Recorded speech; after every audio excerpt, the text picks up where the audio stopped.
'Cause so many time pass by. Don't know why I'm losing my mind.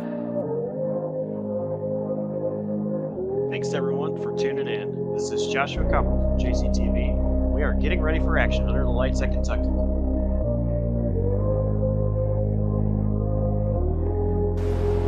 Here we go with the green flag. Jonathan Parker leads the field. There is the green flag. We are underway.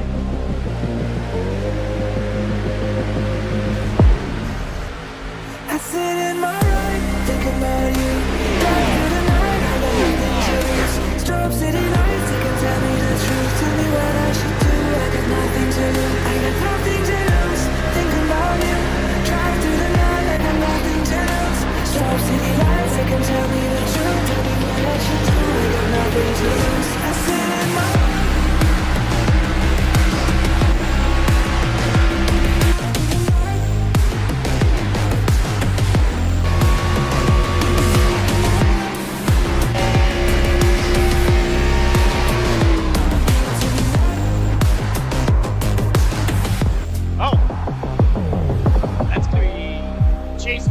going around, locking it up, coming back up on track, and nobody luckily getting into that 7 machine.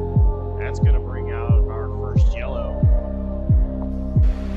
Meredith has a huge run. He's going to be side by side with Parker. Here comes Casey Wygen into the picture, side by side with Moreno. These guys, 2 by 2, several rows deep. Looks like play racing out at Kentucky. Said it, Josh, and it seems like a pattern here on JCTV. We're going to these tracks where you can run multiple lanes recently, and yet again another night where we see people moving around and the top actually being somewhat of an advantage to get that run off the corner. I sit in my ride, thinking about you. Drive through the night, I got nothing to lose. Strobe city lights, they can tell me the truth. Tell me what I should do, I got nothing to lose. I got nothing to lose, thinking about you. Drive through the night, I got nothing to lose. Strobe city lights, they can tell me the truth. Tell me what I should do, I got nothing to lose. I sit in my ride. Moreno and Wright are both down.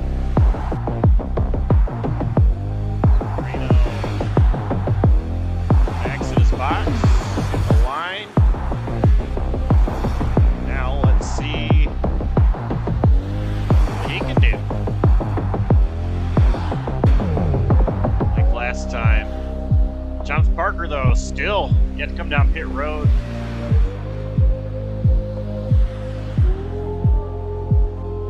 And the 92 is finally going to pull it down pit road. Meredith and Wygen and Moreno are all going to unlap themselves here. Keep an eye on the track map and see where they come around at and where Jonathan Parker is. And Parker is there. He's going to look to the inside. Ethan has nothing to try to block that 92. He's going to try pinching him, though. He's going to try, but right now, the tire advantage is there for Parker. But again, I talk about here's where Ethan can play a little bit of a role in how his race shapes out. If he's doing exactly what he's doing, forcing Parker to take the very bottom of the whole racetrack, he can actually hold him down there and not let him clear him, as Parker's going to clear. The tires could get burned up, but right now it's going to be Parker's race and how he handles it.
Welcome to Madison, Illinois, just across the state border from St. Louis, Missouri.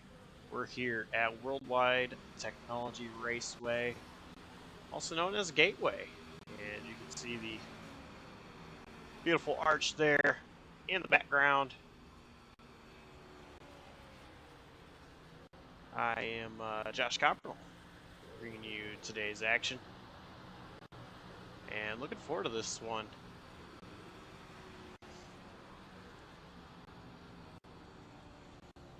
Right now, Ethan Fonseca Moreno is sitting P1 on the practice charts, somewhere he's used to being at throughout race pace, qualifying well, and running well as well, just still has yet to get that race victory overall. It's been a tough one for him, getting that first position.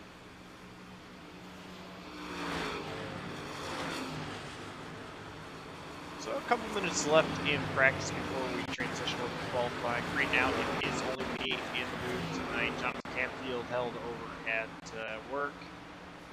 Adam Kuhn is busy tonight as well. So just us for now.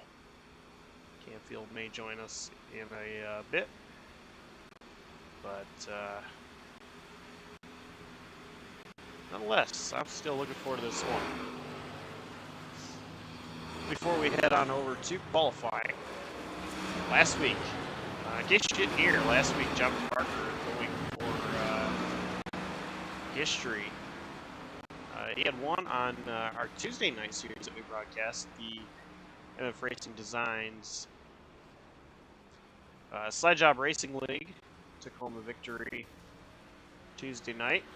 Followed up with a win here in Di9 Designs NAOR series. And all he needed to do was win one more to complete the week sweep, winning 3 races in a week. And he actually was able to do so that next night in the Steve's Truck Series, which happened at Phoenix. He started in the back as well. He didn't want to qualify. Liked to just start in the back and try to work his way up the front. He got it done and got the sweep. So that was pretty awesome for Jonathan Parker. Awesome witness history and be a part of it on track for Saturday night. And of course, being part of it in the booth Tuesday and Friday night last week. Finished 8th this past Tuesday at Watkins Glen in slide job, and currently sitting P3 in practice here tonight at Gateway. Jonathan Parker, I talked with him before a few days ago, and he didn't even have this track on iRacing, so I'm not sure how much practice he has gotten since then, if these are his first laps on track, or if he was able to get some practice beforehand. So we are going to qualifying now, and before we get too far underway in qualifying, I'm going to go ahead and give my pick to win, and I think it is going to be Kenneth Cheney. I think Cheney will collect his first win of the season. Got a qualifying Cole Snyder out there in the Di9 Designs number 24 Chevy Camaro.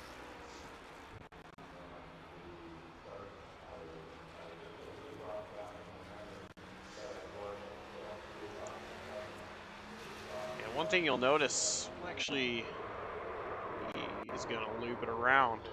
Not what he wanted.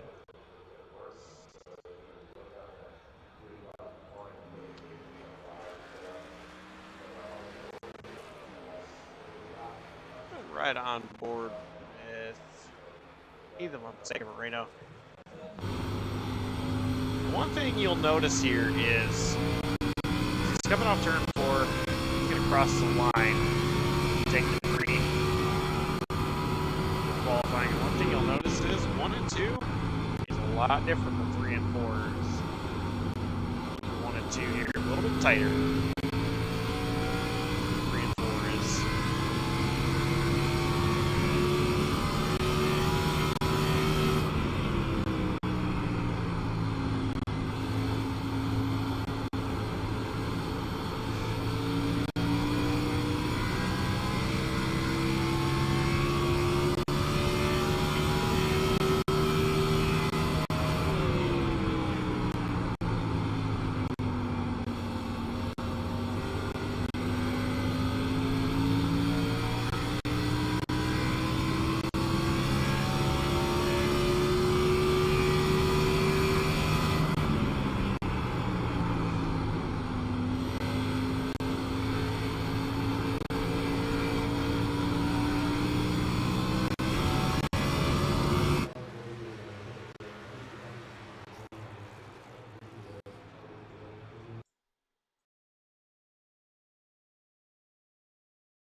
All right, so I went muted for a moment, trying to figure out a couple things.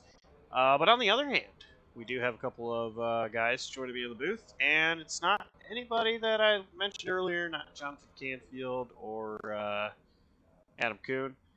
I've got Bennett Allen and Joseph Lester joining me tonight in the booth. So Bennett, Joseph, how you guys doing? Doing good, doing good. How about yourself, Josh? I'm doing pretty good tonight. Yeah, man, I'm doing pretty good as well. It's been a long time for me outside of the broadcast booth, but I'm excited to be back. We are looking forward to it. Right now, Cole Snyder is currently P1 on the qualifying charts, and no activity going on right now on track other than Ethan Fonseca Moreno, who, of course, already completed his qualifying laps and just taken some practice laps. Actually, he has towed it to pit road, so 3 minutes, just under 3.5 minutes left in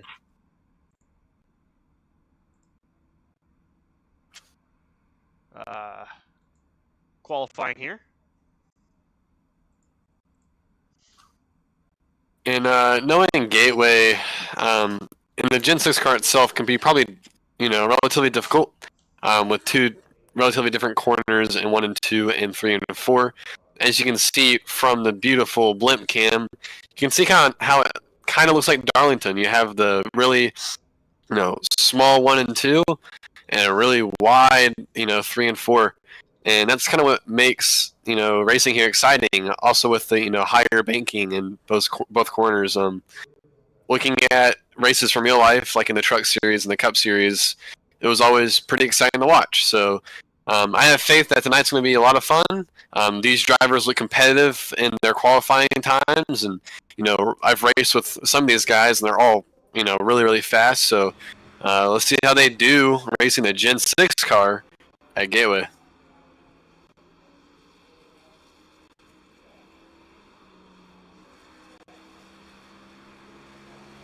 Yeah, I actually ran a couple laps before I joined in here, and the car seems really tight, so these drivers will have to fight that throughout the race. Yeah, no one really likes running with a tight condition car. Definitely the more seasoned iRacers hate that. So it'll be interesting to see what happens here. Definitely with, the looks like about 20 drivers we have in the field. It's going to be definitely exciting for sure. Yeah, I've always loved Gateway, so it's going to be exciting to see all the different lines each driver takes, because there can be multiple lines that are ran, and it just depends on how you run the track.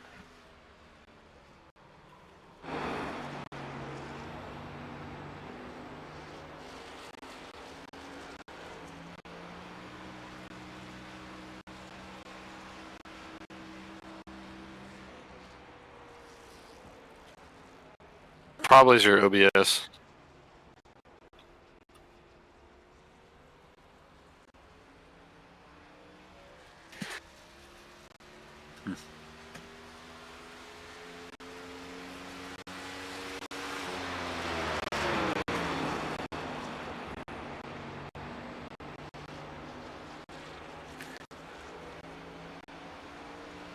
Right now, we are watching the 14 of Nathan Lehman drive around the track, and it just goes to show, like, any laps count, and he's taking advantage of the laps that are given to him in qualifying.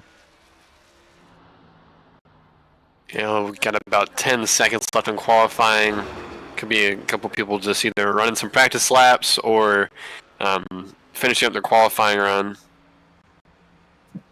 But, I mean, looking at lap times right now, the top 6 are within 1/10 of a second of each other, and then everyone else is about 1/10 or 2/10 back. Right off the jump speed, doesn't really matter as much, but it still matters a good bit. But again, looking at these lap times, I mean, even if you're running a 32.9 compared to a 32.7, later in a run, if you're running consistently that pace, you might have more speed than a guy running, as hard as they can. And I don't really know how much tires wear at Gateway in the Gen 6 cars, but I'm assuming it's, pretty bad. So, 144 laps, it's a pretty long while, and it'll be really, really interesting to watch. It sure will, and I'm really looking to see these guys try and move around and find the grip, and maybe find a line that's not so tight in this car. As we talked about earlier, it is just so snug around this track. All right, and I do want to apologize. I'm not sure what's going on. My sound apparently is really choppy. We're going to try this, but I may be leaning on Bennett and Joseph a lot for commentary tonight. So, starting on the pole is going to be Cole Snyder. Kevin Cheney to his outside. Jonathan Parker, of course, as I mentioned, made history last week. He will start P3 with his buddy, Sega Marino, starting P4. Starting P5 is going to be Giovanni Klein, and Casey Wygen will start 6th, Braden Holt 7th, Nick Kapiak 8th, Hunter Peach in 9th, and Zachary Meredith will start in 10th. Josh Arnold will start 11th. Austin McGill will be in 12th. Nathan Lehman will be in 13th. Noah Blackwell 14th. Jimmy M in 15th. Jim Blankenship in 16th. Jamil Hawkins in 17th. Dawson Allen was actually 20th. Justin Quimbley will be 18th. Mike Campbell in 19th. And as I said a second ago, Dawson Allen will be rounding out the field in 20th.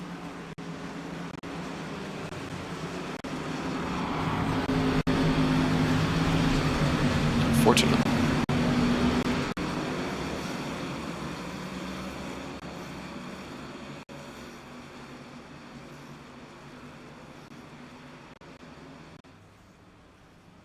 Alright, Cole Snyder is leading us to the green flag. Here we go. The green flag is out, and Cole Snyder gets a massive jump on the 76 of Kenny Cheney, and Jonathan Parker follows in behind.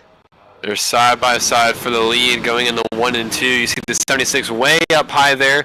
And now the 24 will take the lead of Cole Snyder going down the back straightaway, leading into turns 3 and 4. Jonathan Parker will go inside of Kenny Cheney as Kenny Cheney's starting to slide back. Kenny Cheney gets a little momentum on that outside lane, but Jonathan Parker is going to have the run off. Going to be 2 by 2, and now filing back out in the front. 76 makes a move to the inside of the 24, going into turns 1 and 2. Backs off. Cole Snyder will remain in the lead, and the 26 or 92 of Jonathan Parker, I think that is on the outside of the 76 going down the back straightaway. Jonathan Parker took advantage of Kenny Cheney trying to make a move for the lead, which didn't pan out, and Jonathan Parker took over that position. Let's come off turn 4. Cole Snyder still your leader. Jonathan Parker in second, and Kenny Cheney now in the third. Jonathan Parker looking and lurking behind that 24 car, going to turns 1 and 2 again. And it's going to be probably a fierce battle because knowing Jonathan Parker, he is pretty fast, as he did make JCTV history last week, as Josh mentioned. They're gaining on the 24, going down the back straightaway, and it looks like they're all still going to be backing off here, taking their time, but yet for some reason still pushing, as Cole Snyder is a little bit wide there in 1 and 2. Cole Snyder did go a little wide there. That opened up the door for Jonathan Parker to make a move going down the front straightaway. Jonathan Parker will be side by side heading into 1. He backed off a little there on entry, could help him out on exit. 24 went about a lane up in the 1 and 2. Also got him a good little run off the corner. They're still about a car length back from each other, as well as the 76 behind them. And don't look now, but the 00 of Pacey Wigant is right there in the mix.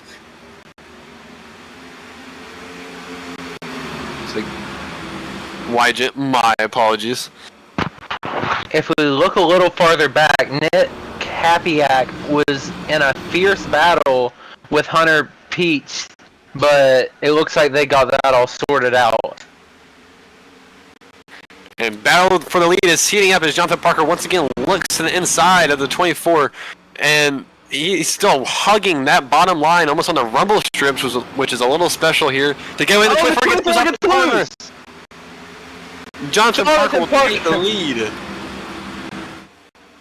Jonathan Parker took advantage of Cole Snyder's mishap, and that gave Jonathan Parker all the momentum down the front straightaway, and he took that lead right away from him. Yeah, one little mishap can do a whole deal of damage. And, with these Gen 6 cars, they're not like the next-gen cars, which have a bunch of downforce and kind of stick yourself to the racetrack.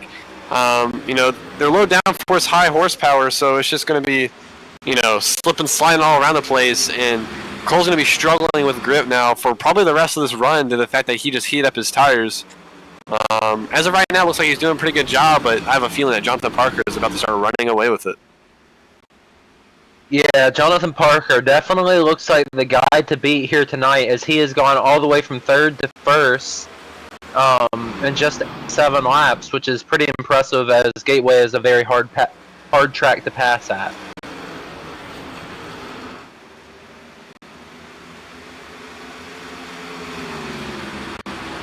And if you were watching a few weeks ago, we were talking about Casey Wygen after he won. He gave a shout out to Sophia the Fierce. And I got an update on Tuesday afternoon that Sophia ended up passing away. So we're going to take a moment of silence, loud silence in Sophia's honor. And tough situation. Just send prayers out to the family.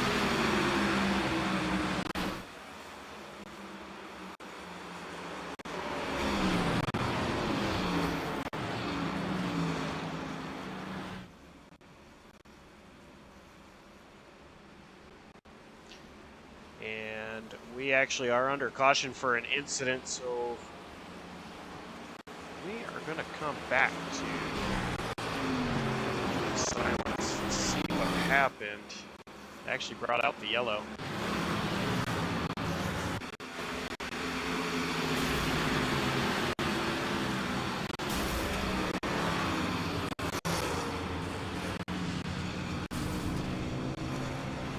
Hunter Peach just went for a ride. Holy cow. Yeah, I've never seen a car like that, or car flip like that, especially here at Gateway. That was a very vicious impact on the inside wall, and he got absolutely destroyed by another car. Who is that? Still can't make out the number, but he went for a tumble down the front straightaway.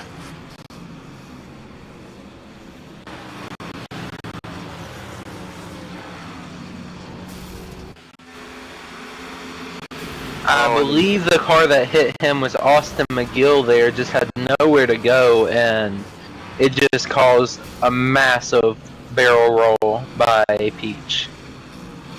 Yeah, most likely Peach will, his day will most likely be done. Very unfortunate to have a early out right there on lap 9.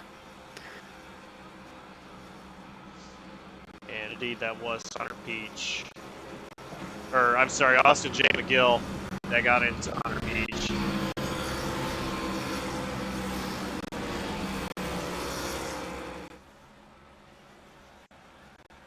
It's sometimes hard to, well, that situation's interesting for multiple reasons. Coming off a corner right there, trying to pin it on someone's right rear, and when they just make one little movement, it can ruin your whole night, like we saw with Peach there. And like we said, it's super duper unfortunate, but it's just kind of part of racing. And my philosophy on these kind of things is that it happened. People make mistakes, and you just move on. So hopefully he doesn't have it on his mind for too much longer, and next week he can just move on and attack the next race. Oh, for sure. It's just live and you learn sometimes, and you can't do anything about it, so there's no need to stress about it.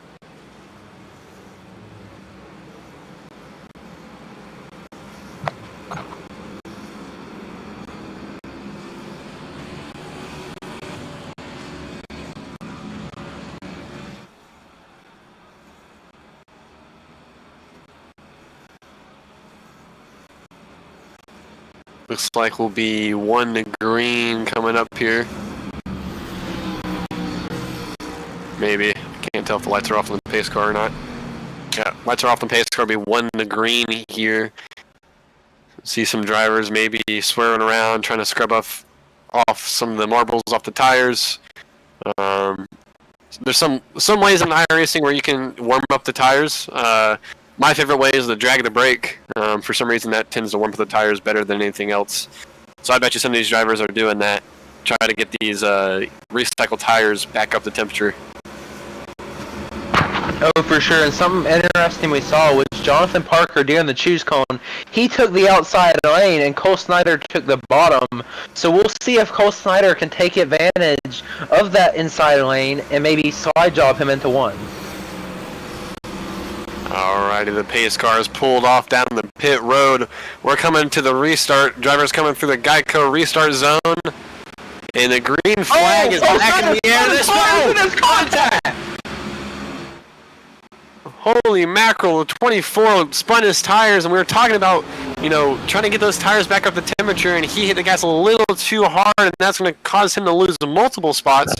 Jonathan Parker now will take the lead by 0.5 of a second as they're kind of fanned out behind him, too wide for second. Pacey Wygant got massive damage from where Cole Snyder slid up and hit him. Not only did it affect that left side of his car, he hit the outside wall pretty hard with that right side.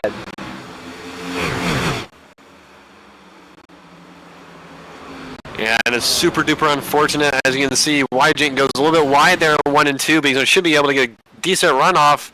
But with that damage, looks like he was way too tight to get that car pointed. And Cheney will take second spot away from him. As further way back in the pack, there's a big cluster of cars all battling out back there. Hopefully they're not going to get into too many shenanigans, but up front, Jonathan Parker running away with it, still by about 0.5, 0.6. And yeah, I mean, he's after one mistake, he's probably going to keep running away with it, but he doesn't want to burn up his tires too fast. Oh, for sure. This is definitely a track that degrades the tires at rapid pace, as how it hasn't been repaved in so long, and that just puts the car into the driver's hands more than anything on how the pace is. Yeah, definitely. Nighttime kind of helps a little bit. It cools off the track, and it's kind of like sunset, just past sunset, and a little tight off the corner. Oh, car loose in the back. Who is that? He saved it. What a save. Nathan Lehman. Zachary Meredith getting loose coming off the corner there. Great save by the 17. Like you keep, nailing in that the tires, they can get really, really hot. And the 17's going to have a handful until his pit stop. And hopefully he doesn't hurt himself anymore.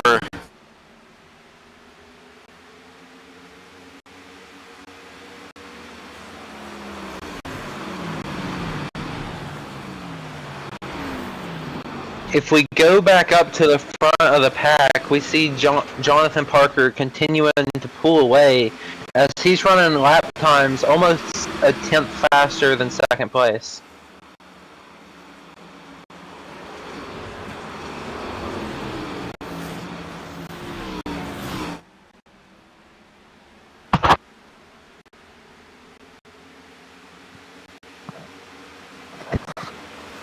At the line, continue that moment of silence that we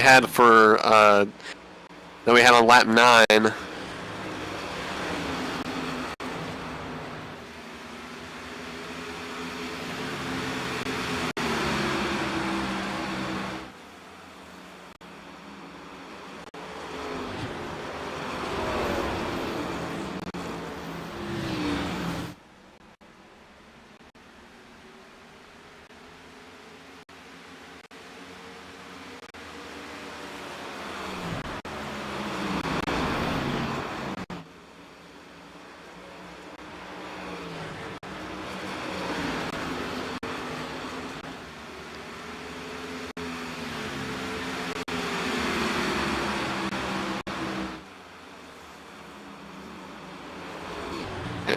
We are back as we're watching the battle between the 00 of Wygant, the 43 of Moreno, side by side coming out of turn 2. They're still pretty tight as the 00 got a great run off turn 2. Even with that damage, he's holding his own. I bet you he's struggling a little bit. You can see his left front is a little bit crunched in, and his right side's crunched in as well a little bit. Looks And like he might have Moreno some- will clear him. And Moreno finally got around him. That opens a little bit of cleaner air for Moreno, and he can start chasing down Cheney if he wants to. Caution's out, caution's And out. caution's out. Wrecked on the raceway. 28. Of Jim Blankenship. Gotta see what happened to him. Super duper unfortunate. It looks like there's not a lot of damage on his machine. It looks like he he just got lost on the it. curb and it got him a little loose and it spun him around. I'm gonna go a little bit further back here to see exactly what it was. Battling towards the back of the pack with the 69 of Blackwell. And I think you're right, Joseph. I think he got a little bit too much on the curb. You really don't want to ride the curb here at Gateway. You want to put your left sides right on the white line. Maybe not. It looks like he just lost it coming off of 4. Well, he did ride the curb a lot. That could do some weird things to your tires. You know, iRacing has that weird magic to it. And he hits the inside wall with actually some force. Wouldn't be surprised if he had any engine damage. I mean, like I said, super duper unfortunate for that driver. It looks like he almost hit the wall again trying to get back around. But looks like drivers coming down pit road, which makes sense. About 20 laps-ish on those tires. And a lot of these drivers will be taking a sigh of relief as they're going to get some fresh Mr. Feelgoods and some damage fixed.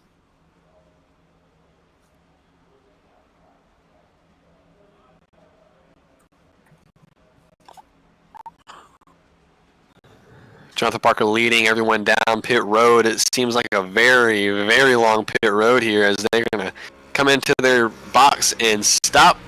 And we will see these pit stops commence.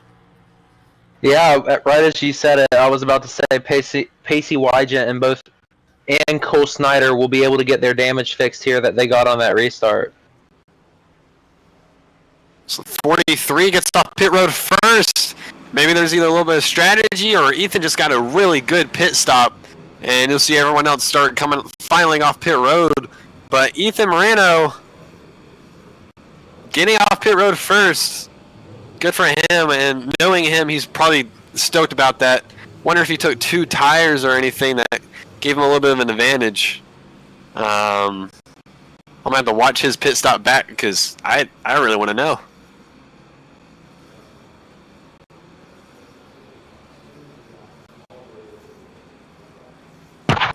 Kenny we actually- Chaney, Jemmel Hawkins, and Braden Holt actually stayed out there, and that's going to throw a wrench into some of these guys' strategy. Definitely for sure, and that's actually going to be pretty scary for some of these guys. You know, old tires are not really fun in restarts, and as we saw in the last restart with a 0-0, I mean, you can get really, really out of shape. So, you know, we'll just got to see what happens. Going to make for some captivating entertainment here on the restart, as I believe we're coming to the choose. I'm actually interested to see what lane Kenny Chaney picks here on the choose cone, as he's on about 20 lap old tires here, and I think the outside's going to be the way to go, just so you don't slip your tire like we saw Cole Snyder do.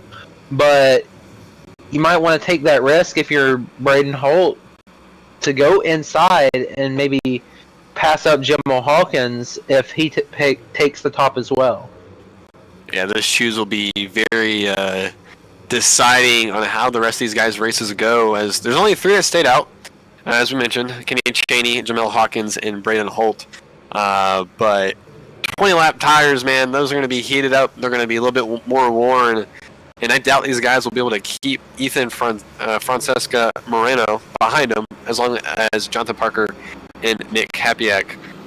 Here comes the choose. As you can see, Jonathan Parker kind of stays back a little bit, trying to figure out what he's going to do on the choose.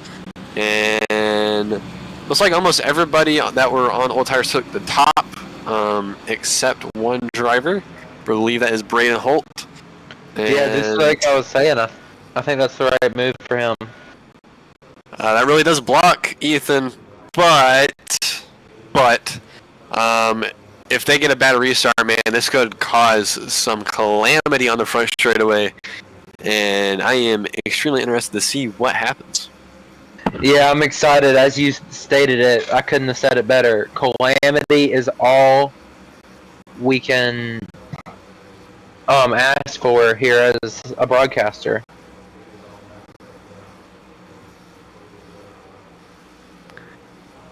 If I were these drivers, I'd be starting in third gear just to have the revs as low as possible. But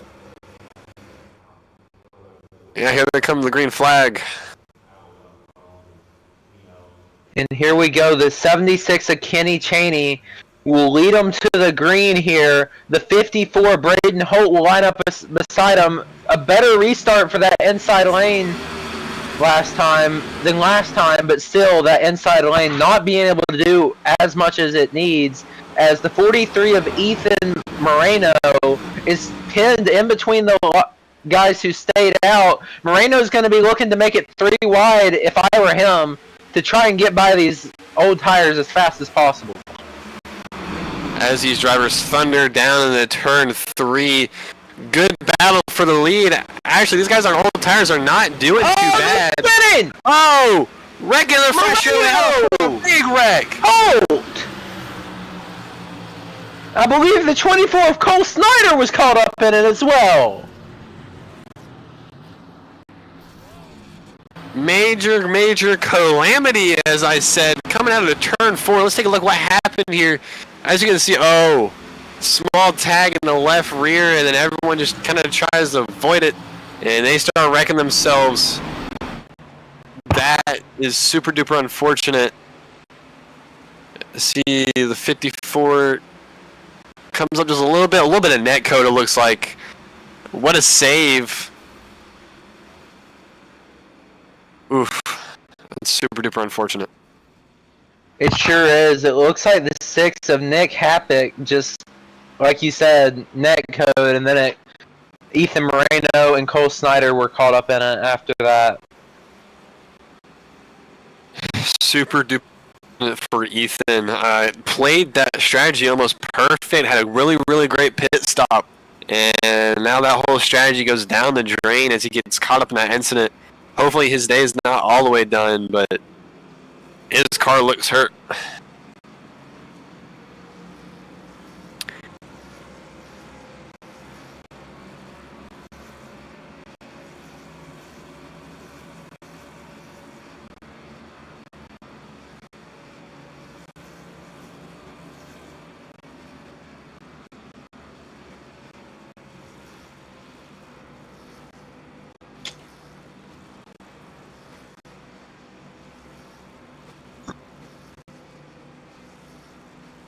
Alright, we're going to go to a quick side-by-side break under yellow.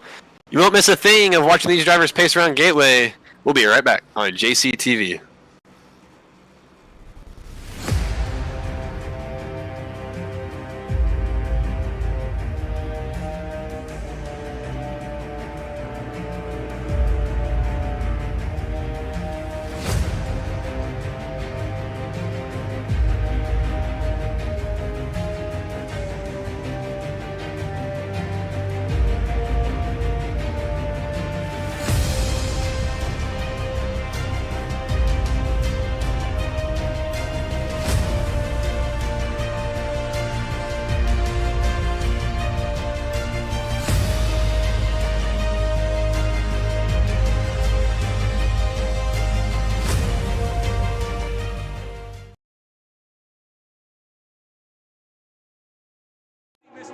It's going to be a drag race. Wow! They touch!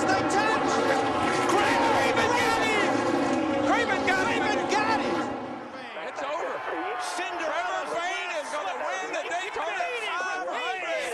Back to the line. Dark crash. Here they come. Checkered flag. Harvick. Kevin Harvick wins the Daytona 500.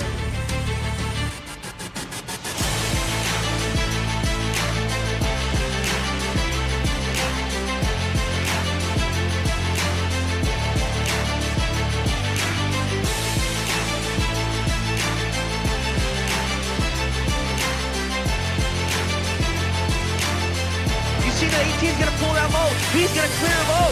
And I think that's going to do it. Andrew Chapman is leading the race, coming to 3 and 4 for the final time. How about that to open the season? Andrew Chapman's going to win it here at Atlanta.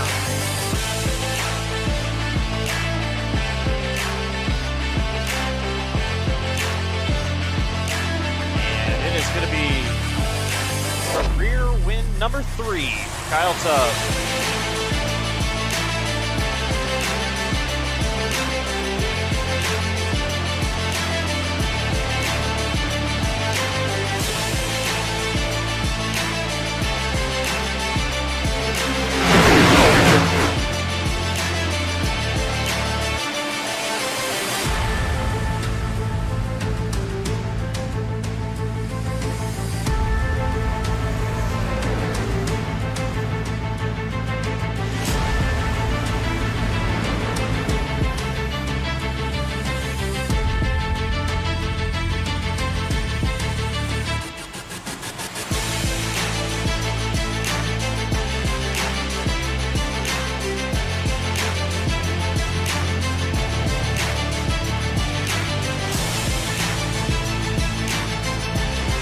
For the lead, we're going to be 3 wide for the lead.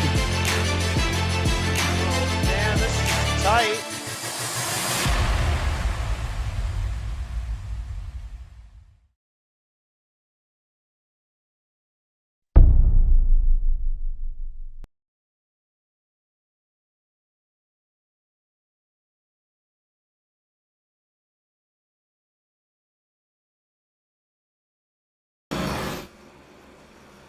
And welcome back. We're about to go back to green here. We have Jonathan Parker on the inside on the Chose and Hawkins on the outside. And the pace car is going to peel off down pit road, and we're coming back to the restart zone. 4 car is the leader. And we are back green. Good restart by the 92.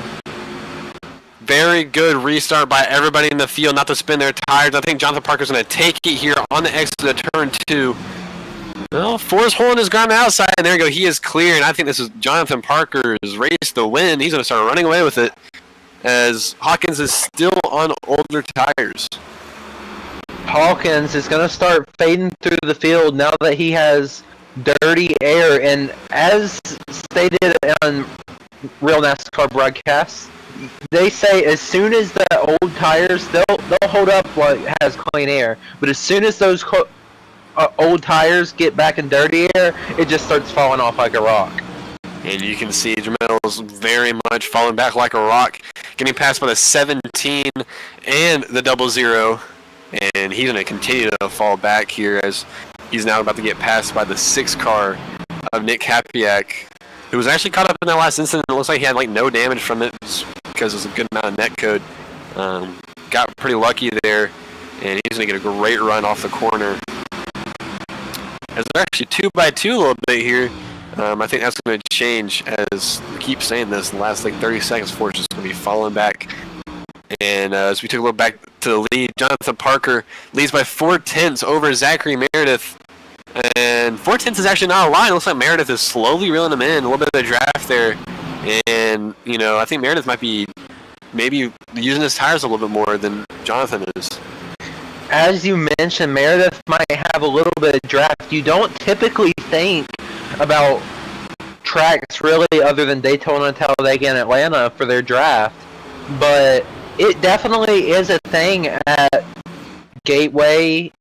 I'd say really the only tracks that don't have it are like Bristol and Martinsville.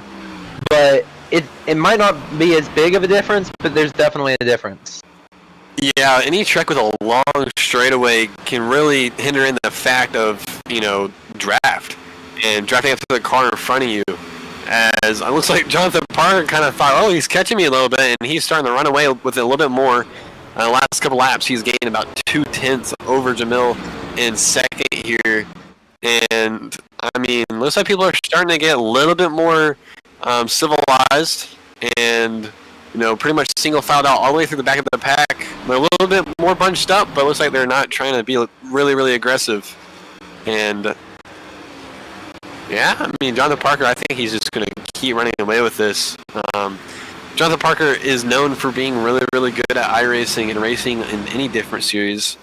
And as we mentioned in the beginning of the broadcast last week, again, making history on JCTV, winning on every single one of the series that is presented on here. And I mean, that's a huge feat, definitely for him, and he was really happy about it. And I mean, he's really, really good. You can see him just continue to run away with it. And I mean, I think it's just impressive in general. Yeah, as you said, back when Meredith was catching him, you saw him start to pick up the pace. I wonder if he'll get it to about a second and just try to maintain that gap and not really push his tires so he can have that little bit of grip for the end. Yeah, I mean, knowing Jonathan Parker, he can kind of save his tires. He's one of those really good iRacers that know how to save his tires and be fast at the exact same time. And I wonder if that's what's happening, or maybe he is actually burning up his stuff as Zachary Meredith actually gets loose coming off of turn 4 there, turn 4, and he's gonna lose a couple spots there to the 6 and the 00, and just that one little mistake can lose you multiple spots. And they're pretty tight knit back there from second on back. I mean, they're within a couple seconds of each other all the way back to probably around 10th, maybe around 10th place. Well within a second of each other, and probably some really, really good battles in the front and the back. As my former co-commentator Tony Trapasso would have said, you could throw a blanket over these cars. You really could. As we look back at the 4 car who elected not to take tires in both of those yellows, he is on the oldest tires of anybody else on the field, I believe, and he's actually doing a pretty good job in the back of the pack. He's staying along with everyone here up front. Yes, he's in the back, but it looks like he's not falling off as much as we thought he would, and he's not going a lap down, so good on him to save a set of tires. And if we get another yellow, or even, he makes it all the way to the, around the scheduled pit stops, he'll be sitting pretty good, and I think he'll be able to hold his ground back where he is. Oh yeah, and even right now, I think it's a net gain. Is before he came in, he was running about 12th, 13th. He's only back to 9th, so that's a net gain on his part. And now the tires have sort of evened out, and I could see him definitely taking that as a massive win there. Yeah, but I still don't see the benefit of not taking tires there. I mean, maybe he thought it was going to be a caution fest and that he could save one later down the line, but I mean, who knows? I'm not totally sure how many sets of tires I have laying in the pits, but maybe it'll be beneficial, maybe it won't be. But to start the race, they had 4 sets of tires in the pits. So that means he has 4 sets of tires still laying in the pits. So maybe it'll be beneficial to him, maybe not. We will see, as the 00 of Pacey Wygent right behind the 24 of Cole Snyder, who was involved in that last accident, looking to get by him. It looks like he will clear him off of 2. 24 kind of just holding his line and making the leaders pass him. Looks like actually he's jumping out of line and let a good line of cars come back by. So, unfortunate for the 24 getting caught in that last accident, but there's a good battle brewing for second here between Wygent and Happyak. Happyak has slowly started to close in on Wygent here, and as you said it, it's a good battle, and it's cat and mouse. One of them makes a mistake, the other's right there to pounce. Definitely, for sure, and I can see as the run has progressed, in 1 and 2 at least, these drivers are slowly moving up. As the tires wear, maybe you just carry more momentum on that second lane and that second groove. But in 3 and 4, you can see them really trying to wrap that bottom. Others, are better than another person, but it looks like the 00 is actually diamonding the corner a little bit. I'm wondering if that's going to be beneficial to the run he has coming off the corner. But he's getting some time on Nick Happyak behind him, and he runs pretty wide line in 1 and 2 there. And I mean, he gets a really good run off the corner, it looks like. Yeah, I really like Wygent's line there. It gives him momentum off, and I think it saves a little tire as well. Looks like we have a battle for fourth Bruin as well. Zachary Meredith and looks like the 76 of Kenny Cheney side by side going down the front straightaway. Cheney has the advantage. Looks like the 17 is going to let him get in line here. That's a pretty smart move for Meredith to kind of run his race, and I think his tires might be a little bit shot after getting loose coming off of 4 a good bit of laps ago. And that beautiful 76 and 80 car making his way through the field here, currently in the top 5.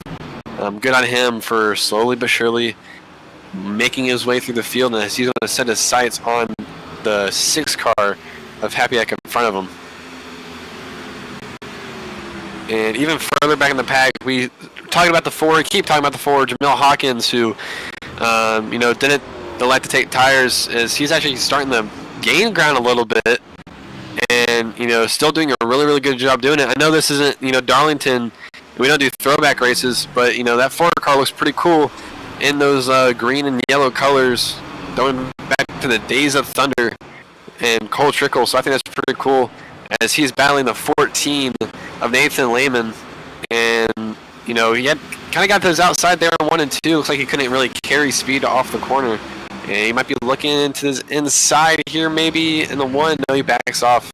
But I think these tires are starting to kind of even out. I mean, he's holding his own even on like the 20 lap older tires, so I'm thoroughly impressed with the 4 car and these tires in all honesty. So really good to see, as a 14 might be taking a look at the outside of the 94 here in 3 and 4.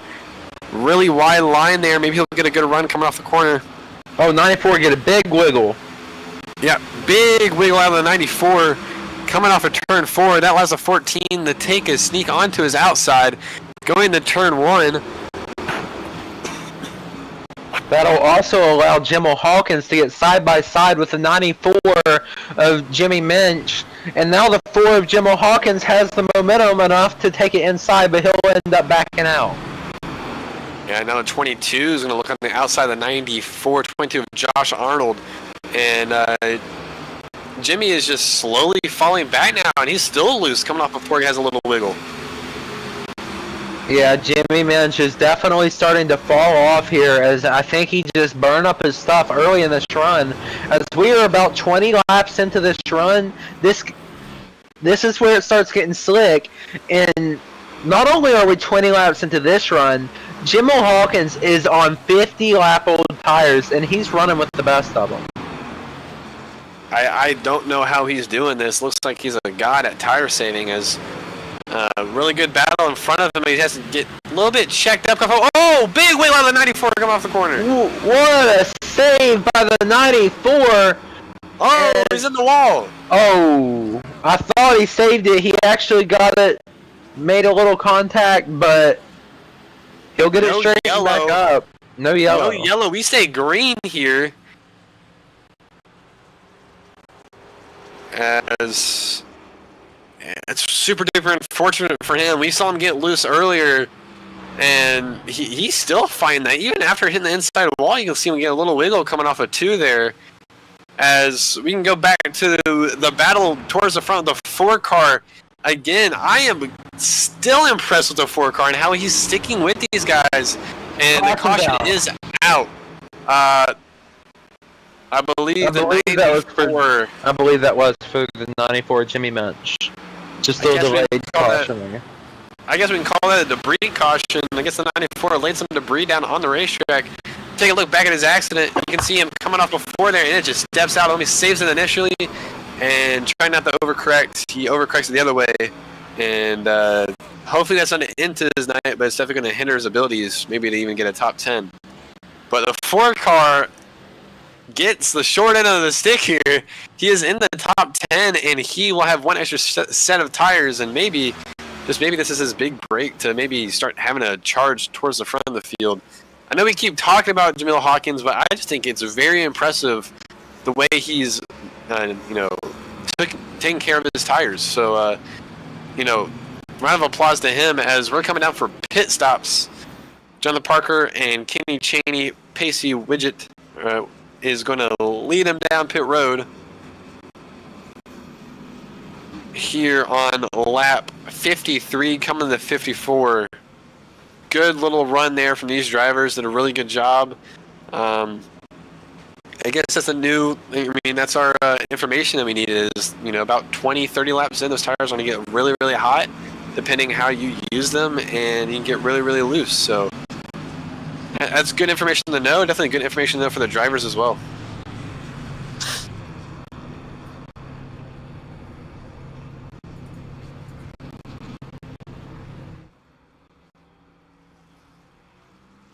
Looks like Ethan Morano maybe missed his pit stall, but he's still, I believe, he's 4 laps down.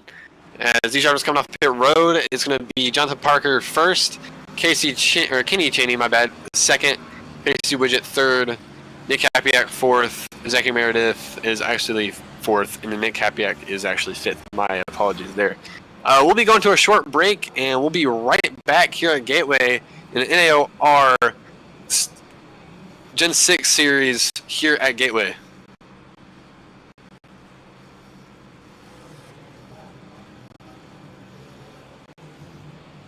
It's going to be a drag race. They touch.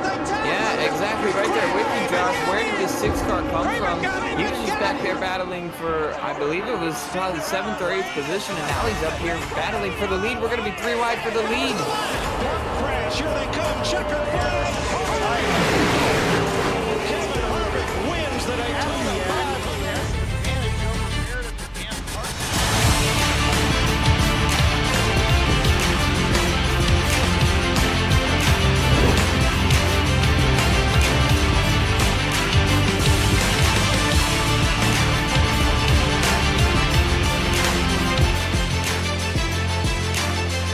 See that 18's going to pull that low. He's going to clear low. And I think that's going to do it. Andrew Chapman is leading the race, coming to 3 and 4 for the final time. How about that to open the season? Andrew Chapman's going to win it here at Atlanta.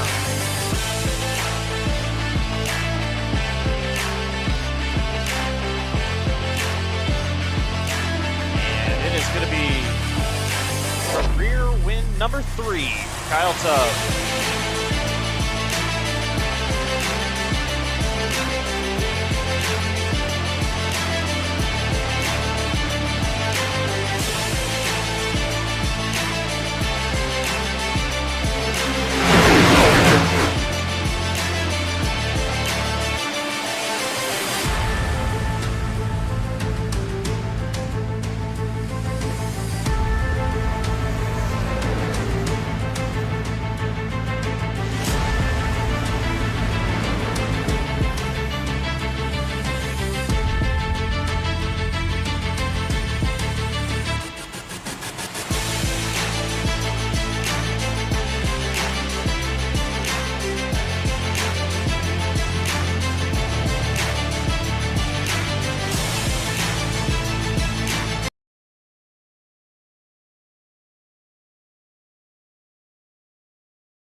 And welcome back to the NAOR Cup Series.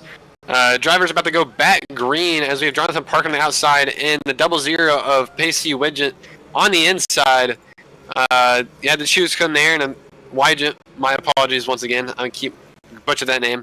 As we had the shoes come there, and he chose the inside line.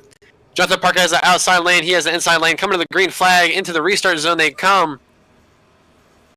And we are back green here at Gateway. These drivers thundering back down in the turn 1 on lap 57 to 144. Jonathan Parker takes the lead in the turn 1 and on the exit of turn 2.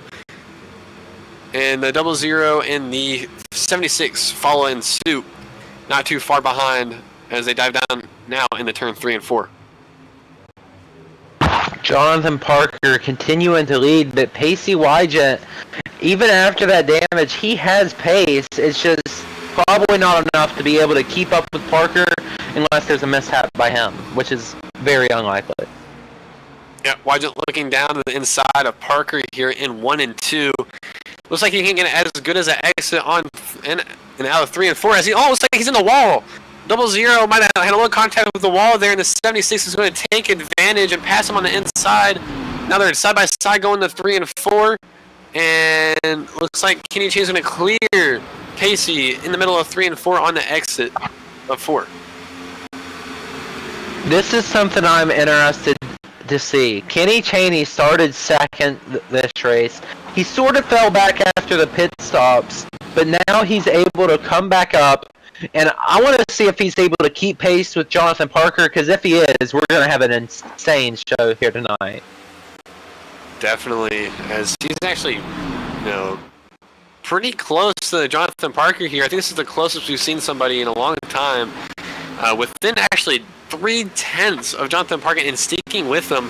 Maybe Jonathan is trying something different to save his tires, or maybe Cheney is just as good and actually doing a really good job sticking with him.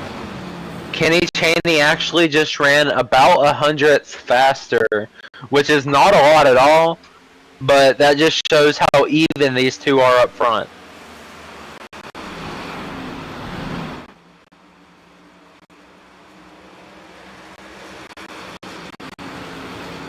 The drivers come back down into the front straightaway.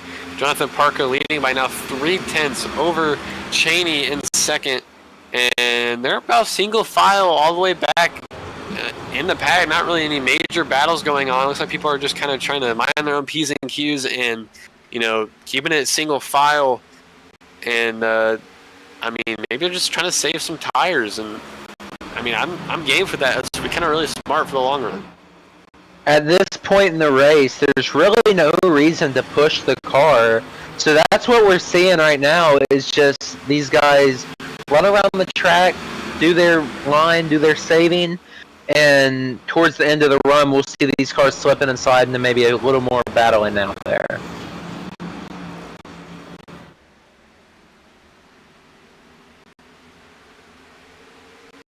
As these drivers again thunder down the back straightaway. Haven't seen anybody get worried about that little opening in the back straightaway. As a driver who's raced this track a couple times, sometimes I try to, for some reason, go out on that concrete, and there's no advantage to it. But I think it's fun with the scary wall that peeks out. In real life, that's mostly sealed off, but in iRacing, if you get turned right there, that's just going to be a bad day for you. Luckily, we haven't got remotely close to anybody doing that, so that's good news for us. As these drivers are still pretty much single file, not really pushing the issue. And as Joseph said, it's pretty smart to do this. There's no reason to push your tires. There's no reason to really push for position. Looks like everybody from about second, third on back, it's pretty darn even. As we look back at the 94 of Mensch, who, he spun out, caused that last yellow and hit the wall. And he's not doing too bad still. In the top 10, battling to keep that top 10 away from the 14 of Nathan Lehman, as they battle out a little bit back there. But, yeah, other than that, everyone's kind of just minding their own business, taking it easy. This 14 has a big lunge there, 3 and 4.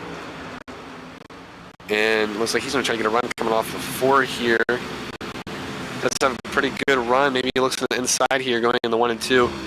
And it looks like he just doesn't have the straightaway speed to do that and backs off here. This might just be me over-analyzing as a broadcaster, but I'm riding along with Jonathan Parker, and it looks like there's a little dent in the nose. As we know, it's not affecting him now, but as the run goes on, that might start affecting his oil temp, and if that's the case, then that could spell trouble for him.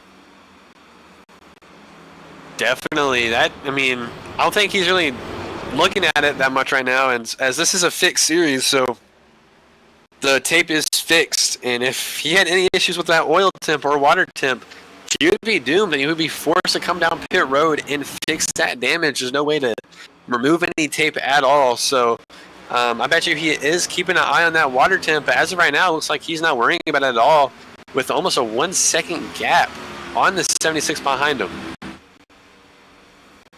As these drivers come back down the 1 and 2 here, I mean, they're starting to get a little bit more spread out. They were kind of right, bumper to bumper, but now as they're coming, through the exit of 2, they're starting to get out 3, 4, 5 tenths, even a second away from each other.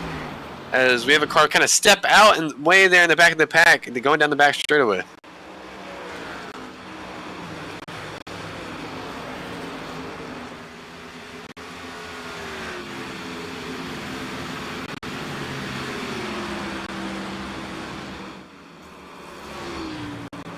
As we look for the battle on second place right now, Kenny Chaney in the double zero kind of going at it right now. It's not that big of a gap, but going in the 1 and 2, they were really bumper to bumper. Maybe Pacey kind of backed off a bit, but they're definitely within a couple tenths of each other, and it's a great battle unfolding for second, as Jonathan Parker now has a 1.3 second gap on second, and that's just insane.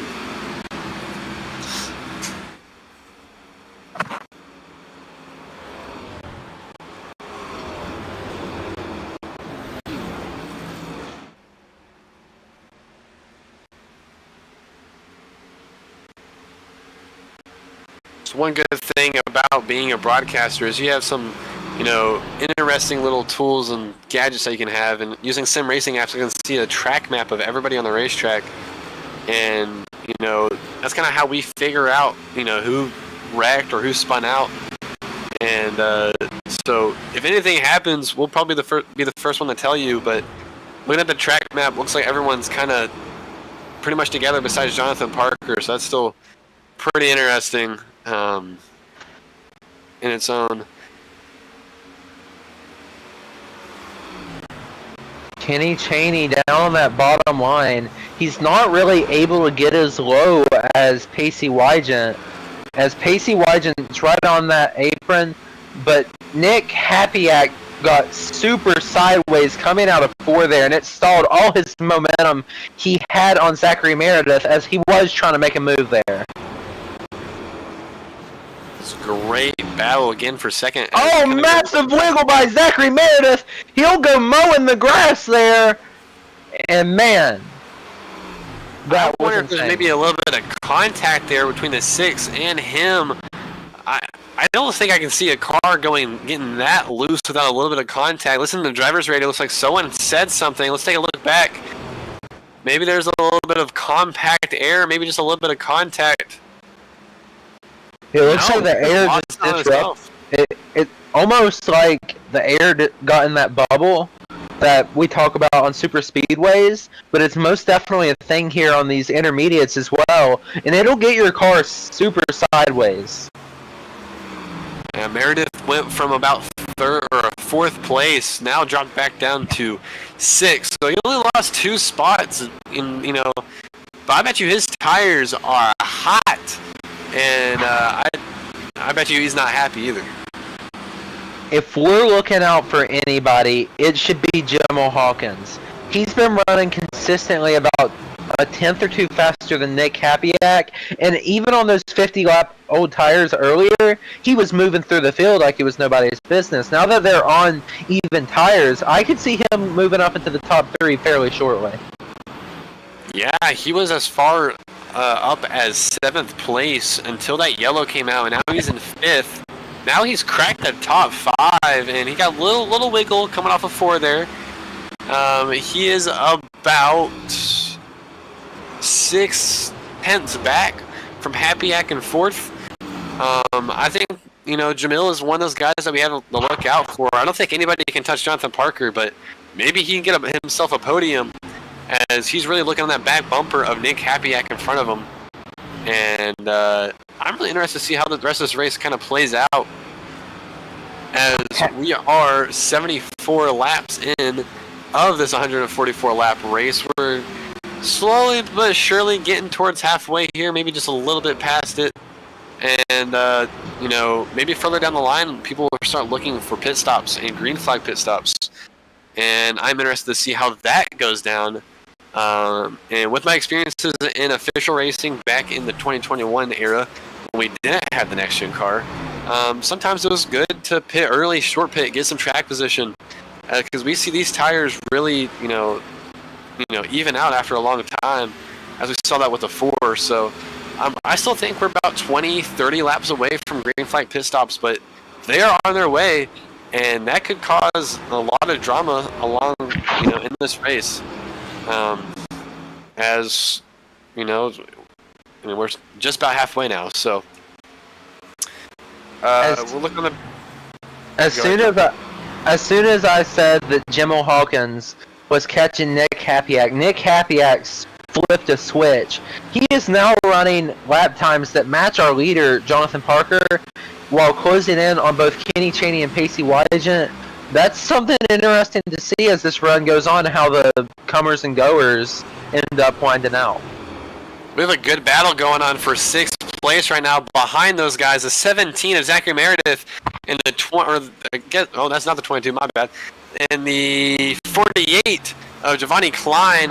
Over the last couple laps of going at it side by side, and almost a little bit of contact, but it looks like the 48 was a little bit slower than the 17, and 17 has actually passed him, and is now looking on to Josh Arnold, who is in front of them. So maybe there's a good little switch there that last lap, which caused their positions to basically flip.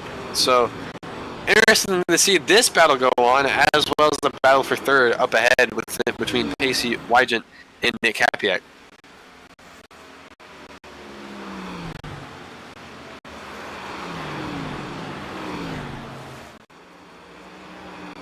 You look there in the back straightaway, the 48 kind of peeks out his nose to try to look to get past the 17. Doesn't make the move, as here they come off of 4, peeking to the inside again. Maybe he'll make the move here going into 1. And I think Giovanni is still going to play it smart, filing behind the 17. And as they roll through 1 and 2, the 48 is going to look to try to get a good run. The 48 of Giovanni Klein definitely looking to make the run. As Zachary Meredith is starting to fall off and get a little loose, Giovanni Klein's able to close in on him through the corners. And there's a big wiggle by Meredith. Is Klein going to be able to take advantage? Oh, Klein gets loose as well, so that'll stall out his run. Both drivers getting loose off of 4. It seems turn 4 is the problem corner of this racetrack. Looks like if you kind of wrap the bottom a little too much, your car gets a little upset at you and says, "Hey, don't do that." And the balance gets shifted and you get loose. But this is actually the best battle we have on the racetrack right now. And don't look now, but now that 14, he's starting to look in this battle. Maybe he can get a 2-for-1 if he can slowly but surely reel these guys back into him.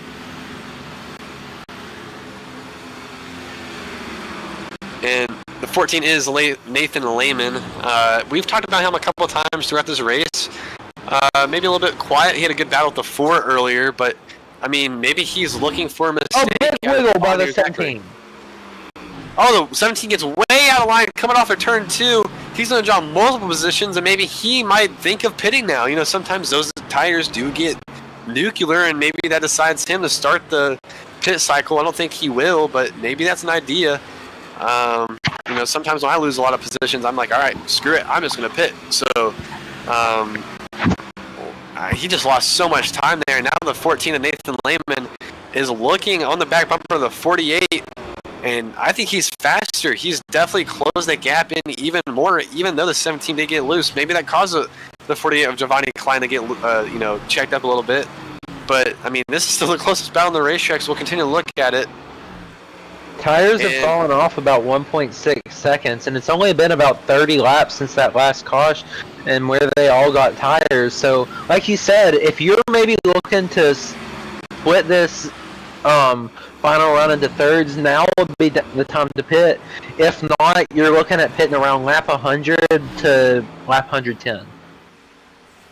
I think around lap 100 is a good idea for these guys to start pitting. I mean, that gives you 44 laps on tires, and I think you're going to be able to push a little bit harder. I'm not totally sure how many laps of fuel they have and how many laps of fuel they have left, but I definitely think some of these guys are starting to look at their black boxes and strategize. Am I going to be the first person to pit, or do I want to be the last person to pit and have the freshest tires for the end of the race? And that's the beauty about NASCAR oval racing is that strategy point. If you have a long green flag run, strategy comes into play in a big way, and there's many, different ways you can go at it. The most common way is to short pit it, and you do get the, leapfrog some of these guys. But, in the long run, you're going to have less fresh tires. And so, weighing out the pros and the cons is what these drivers are doing. And this is getting really interesting. I love these strategy races. I wish I could have more of those in official racing, but unfortunately I don't. So, On the topic of strategy, you mentioned the short pit. Well, you can also do something where you stay out until you're out of fuel, basically. And yes, you'll be on older tires. Yes, people will be catching you. But if you're able to catch a caution, you could go from running like 12th, 10th, anywhere in there, to leading that race if you catch the caution at the right time. Now, the downside of that strategy would be, well, you're going to end up, if the caution doesn't come out, with newer tires, but less time to take advantage of those new tires, and you might not have enough time to regain your ground. And that's one of those really interesting things is if a caution comes out in the middle of pit cycles, what will happen, to the field? And that's just a part of the thing. But we will be right back here on JCTV. We're going to go to a short side-by-side break, and we'll see y'all in a few short minutes here in the NAOR series on JCTV.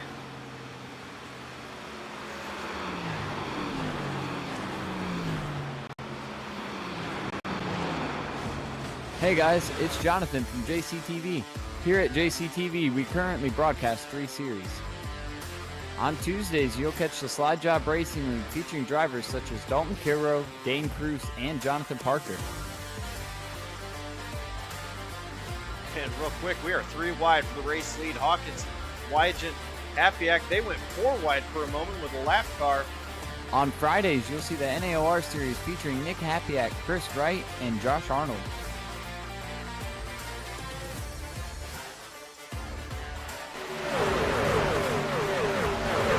As that happens, here comes the 5 through the middle right now. He's going to force the issue and take it 3 wide. 4 wide! What a move by Justin Durand to go to the race lead! On Saturdays, you can find the In the Pit News Truck Series featuring Justin Durand, Zach Probst, and Ethan Fonseca Moreno.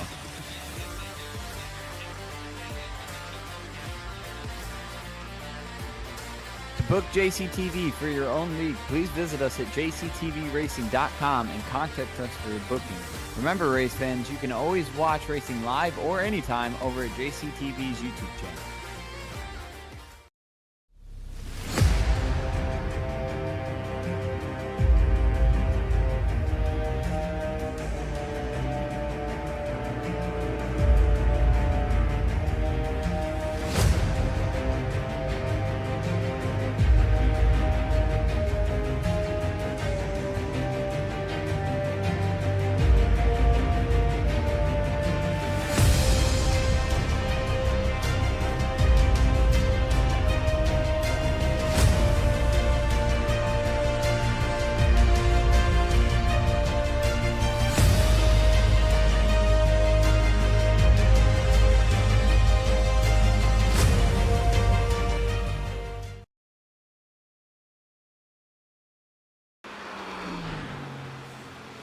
And welcome back to the Di9 Designs NAOR series.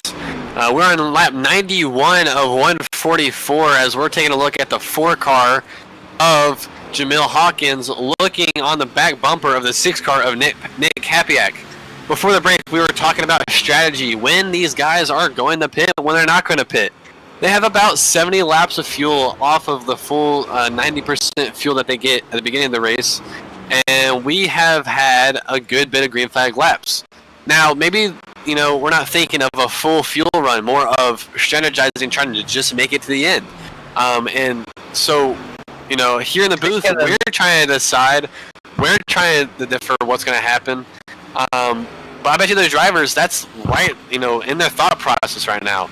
When do I pit, and how much fuel do I take? And obviously you're going to take tires because we've seen these drivers slip and slide around, and lap times have fallen off almost 2 whole seconds now since we actually just saw our first 2 drivers pit, and that's going to be Ethan Klein, and I believe one other person I can't make, or Giovanni Klein. Sorry, I don't know why I said Ethan. I believe it was Ethan Moreno as well on pit road. Yeah, we've seen Ethan on pit road for a good bit due to the fact that he's had damage and he is multiple laps down, 43 to be exact, 44 now. But Giovanni Klein will be the first driver to decide to pit, and I think this is one of our goers for the short pit option. So we'll definitely see how this works out for the driver as Jonathan Parker continues to lead by over 3 seconds, and we'll have to just wait and see what happens. It's gonna be a long green flag pit window, so I'm interested to see what happens here. It's definitely going to be interesting to follow Giovanni Klein as he goes on. He pitted around 10 laps earlier than we expected him to do so, but as you said, that's the short pit strategy, and he'll likely be able to leap some of these guys, and whether or not they catch back up, well, that's yet to be seen. Also believe maybe the 24, he might have already been a lap down, but maybe he pitted as well. Actually, no, he hasn't, so he's just a lap down naturally. But Giovanni only lost 1 lap there, and just in case the caution does come out within the time that other people pit, he will be the lucky dog. As we see a car off the pace, that'll be the 71 of Mike Campbell. So he might got a little loose center of 3 and 4, but he got straightened back up, and he's actually he is in the top 10. He is barely in the top 10, being in the 10th spot. Behind him is Justin Quimbley, and he is a ways behind Mike, so Mike has a good little gap to him. So, but yeah, I think we're looking at green flag pit stops here, and I think Joseph, I think he hit on the mark. I think around lap 100 we'll see a big influx of drivers coming to the pit, but I do think that the 48 had the right idea of pitting early, and he might have 20 lap older tires, 10 lap older tires, but that leapfrog is definitely going to be there for sure. As we saw earlier, Jamal Hawkins was on 20 lap older tires, and it didn't affect him at all, really, other than maybe the first 5 or 10 laps. But it's going to take about 10, 15 laps to make up the difference anyway, that they're going to lose to Giovanni Klein for staying out. So really, this might be the strategy of the race. He might not win, but he might leap the guys that he was racing with. Happy-Ack is actually down pit road right now. He saw Klein gain all that speed, and he said it was time for him to come down pit road. Definitely a right idea. That was lap 98 he came down pit road, so right around that lap 100 mark, the lap that we thought a lot of people were going to pit. So maybe he's trying a little bit of a short pit strategy as well. We'll see how it works out for him as well as the 48, but I'm pretty sure this puts the 48 well ahead of the 6 car once they all cycle out, which might be a long time from now.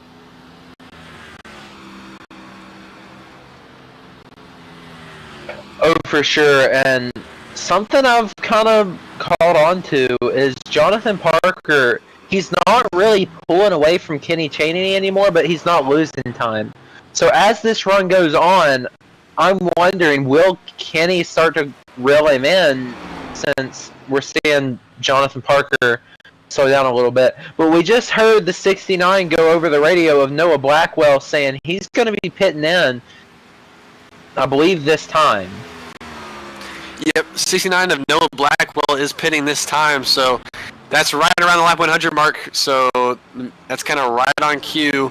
As because I know driver will be the 24 is also following behind him, 24 being Cole Snyder.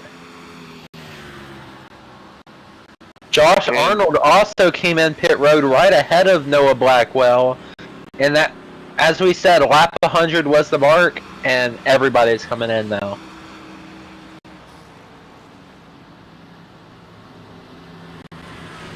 Yeah, these pit cycles are slowly but surely starting to play out. It's probably going to be about 20, 30 laps until we see the full pit cycle go through, maybe less than that. That's a rough estimate. But Jonathan Parker is still your leader. I am wondering how long he is deciding to stay out, as he does have a 3.9 second lead on second place Kenny Chaney and third place Pacey Wygen.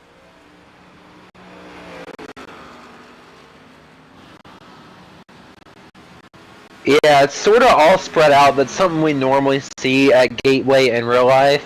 It just kind of singles out tire wear comes into play. It's more of a strategy track than anything. But it's going to be fun to watch as this race goes on. And Pacey Wygen down pit road. Yep, that is our first, front runner who has come down pit road. My bad. And so maybe that will, start the chain of maybe Jonathan Parker or Kenny Chaney to come down. I do think Jonathan's so far out that he can stay out for 2 to 3 more laps, but any more than that might, have his race lead in jeopardy. So, really smart move by the 00 Pacey Wygen. They come down pit road, and we'll see how it works out for him as well as the other drivers who tried the short pit earlier.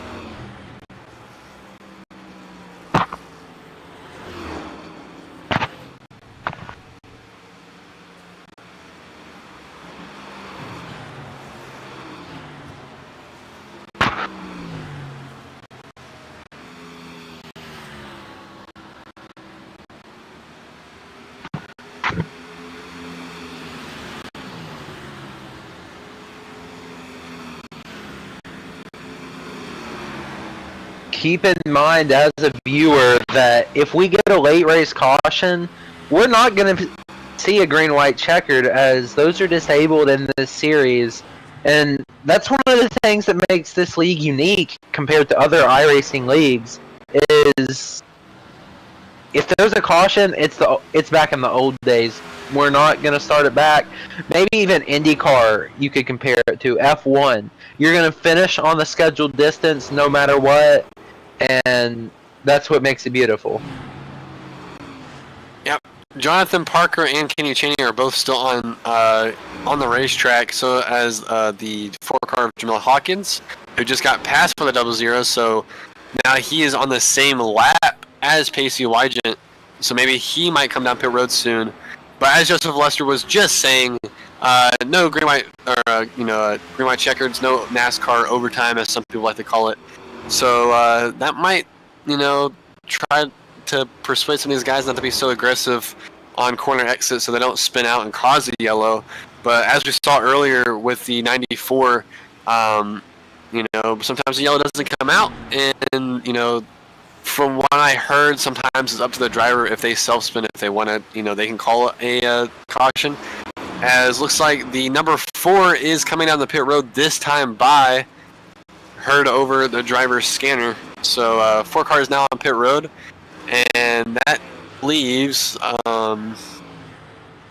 17 of Zachary Meredith, the 14 of Nathan Lyman, 71 of Matt Campbell, the 3 of Justin Quimbley, and then our 2 frontrunners, Jonathan Parker and Kenny Chaney, all the cars who haven't decided to come down pit road yet.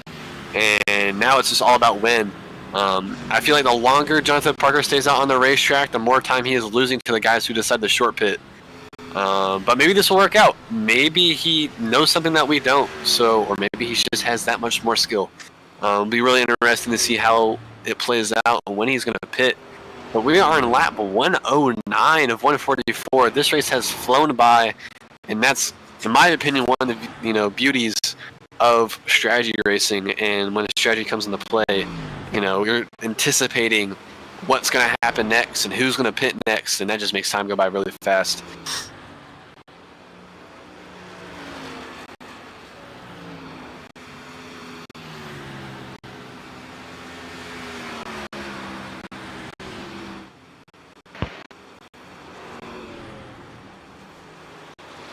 Jonathan Parker continues to build his lead on Kenny Chaney. And if I'm Kenny Chaney, I'm realizing, hey, I'm losing so much time right now, almost a second a lap to Jonathan Parker. I need to come down pit road right now so I don't cost my chance at the win. Yeah, looking at the first driver who is on fresh tires, that'll be the 6th of Nick Hapiak. He's also the first car one lap down, but if there was any, inkling or idea of who might be the leader once pit cycles, cycle through, I think it might be Nick Hapiak, and I think he might have a chance. And it looks like also over driver scanner that the 3 car of Justin Quimbley is coming down pit road this time by. As you were talking about, Nick Hapiak just cleared our leader, Jonathan Parker. He's now on the lead lap, and as soon as Jonathan Parker hits pit road, along with Kenny Chaney and a few others, Nick Hapiak will be our leader. If I was Jonathan Parker, I would pit this time by. Yeah, we're running out of time.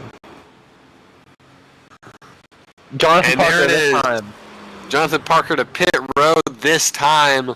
Let's see if that brings down Kenny Chaney as well. Looking back at him, does he decide to come to pit road, or does he get a lap led here? And I believe he will stay out here to get a lap led. So maybe good on him, maybe that might backfire. But Kenny Chaney, he could be doing what I was mentioning earlier, where he's going to stay out until his fuel's out. And, well, if he catches a caution, he looks like the smartest guy on earth. If he doesn't, well, you're going back there and questioning yourself. His line in 1 and 2 is very interesting. Running almost all the way 3 to 4 grooves up. Maybe he can't just hold it down there, and maybe that's his way of carrying momentum. 3 and 4 looks like it's been the same. As you can see on the racetrack, rubber is starting to build up, which we really don't see that much in iRacing, but it happens. And so maybe that's causing him in 1 and 2 to change his lineup a little bit. But he is still out on the racetrack. Not my move, but I mean, he's making it work. The leader as of right now, and as on the driver radio, he is pitting this time. Well, I thought he might stay out as long as he can to take advantage of maybe catching a late race caution. That is not the case. He'll come down pit road now. Zachary Meredith came down pit road as well, and I believe that'll leave Nathan Lehman. Well, as I say that, he pits. That'll filter Nick Hapiak to our lead. As I foreseen a couple laps ago, Nick Hapiak, who was a first car 1 lap down at the time, who got his lap back, will be your new race leader once all these pit cycles, file out, and he'll be the one that we're watching. Right now, he's in 2nd place. I think next time by, he will file it back out into 1st place, as Kenny Chaney has to come to pit road, or he is on pit road as we speak. And so, yes, that will file Nick Hapiak, who I said about 10 laps ago who would be our leader, is now our leader with Pacey Wygant in 2nd, Giovanni Klein in 3rd, and Jonathan Parker right now still in the top 5 in 4th place. For sure, Jonathan Parker, we're going to see this time by how far back he is from Hapiak, as the leaderboard hasn't really filtered out since, but I have a feeling he's probably about 10 seconds back. No, only 5 seconds, so not really that big of a gain for Hapiak, and I believe Parker's going to be able to push as hard Jonathan as he can. Parker is going to have some issue with these or not really lap traffic, well, it is lap traffic for these guys, but some of these guys will be battling their heart out to keep their position and keep from Jonathan Parker, keeping them from passing us. They're almost 3 wide going to 3 and 4. 71's blinking, losing the internet connection under the 48 of Giovanni Klein. 71. Parker's going to make it 3 wide. It'll settle out to 2. Jonathan Parker picking his battles wisely and clearing with a 71 of Mike Campbell and the 48 of Giovanni Klein. That puts him in the top 3. That's a podium finish if he were to finish here. 3.8 seconds back on Nick Hapiak, and Pacey Wygent not too far behind, and only a 1/10 gap, or now 2/10 gap, to Hapiak, almost right on his rear bumper. This is shaping up to be a great battle right here. And as this race goes on with about 26 laps to go, I'm excited to see how it turns out. And we're going to pull an NBC, and we'll be right back, and you won't miss a thing on JCTV Side by Side. We'll be right back.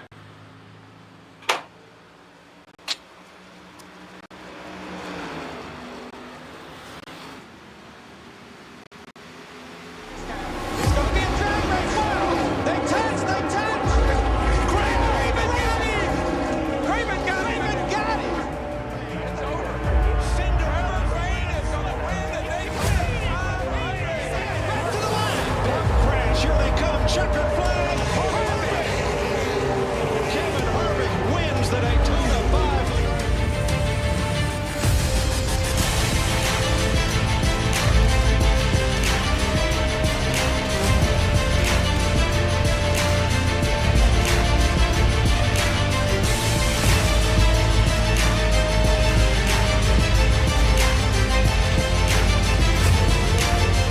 You see that 18's going to pull down low. He's going to clear low. And I think that's going to do it. Andrew Chapman is leading the race, coming to 3 and 4 for the final time.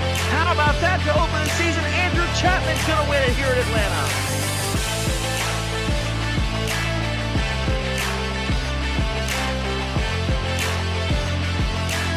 And it is going to be career win number 3, Kyle Tubb. Alright, as we are back from the commercial break, we are side by side. Nick Hapiak, Pacey Wygent, and oh, it's been! Nick Hapiak goes around! Nick Hapiak down in the grass, hits the inside wall. We stay green. And no, the caution comes out. Everything has changed. Will the extra set of tires even matter to Hawkins? Chaos. Absolute chaos has ensued with only about 23 laps to go here at Gateway. As you put it earlier, this is pure calamity in Gateway. Pandemonium. Oh my goodness, I was not expecting that. As we see the replay here, I mean, in my opinion, man, that's just tight, close quarter racing with a guy with about 20 lap fresher tires on your tail. And, oh, that could be a little bit of arrow from the 14 and the 00. But, wow. That, I was not expecting that. That's super duper unfortunate for the 6-car Nick Hapiak. Luckily, he will remain in the top 10. He will not lose a lap. I don't think he has enough damage to where he'll lose a lot of time. But all the drivers are on pit road, taking maybe their last or second to last set of Mr. Feelgoods. Let's see how this plays out. Pacey Wygent, Jonathan Parker, Giovanni Klein, Josh Arnold, and Jamil Hawkins all on pit road. Will there be a two-tire strategy? Will everyone take 4? What will happen? Well, we're here to find out. As we're watching the 00 come down pit road right in front of Jonathan Parker. Here we go.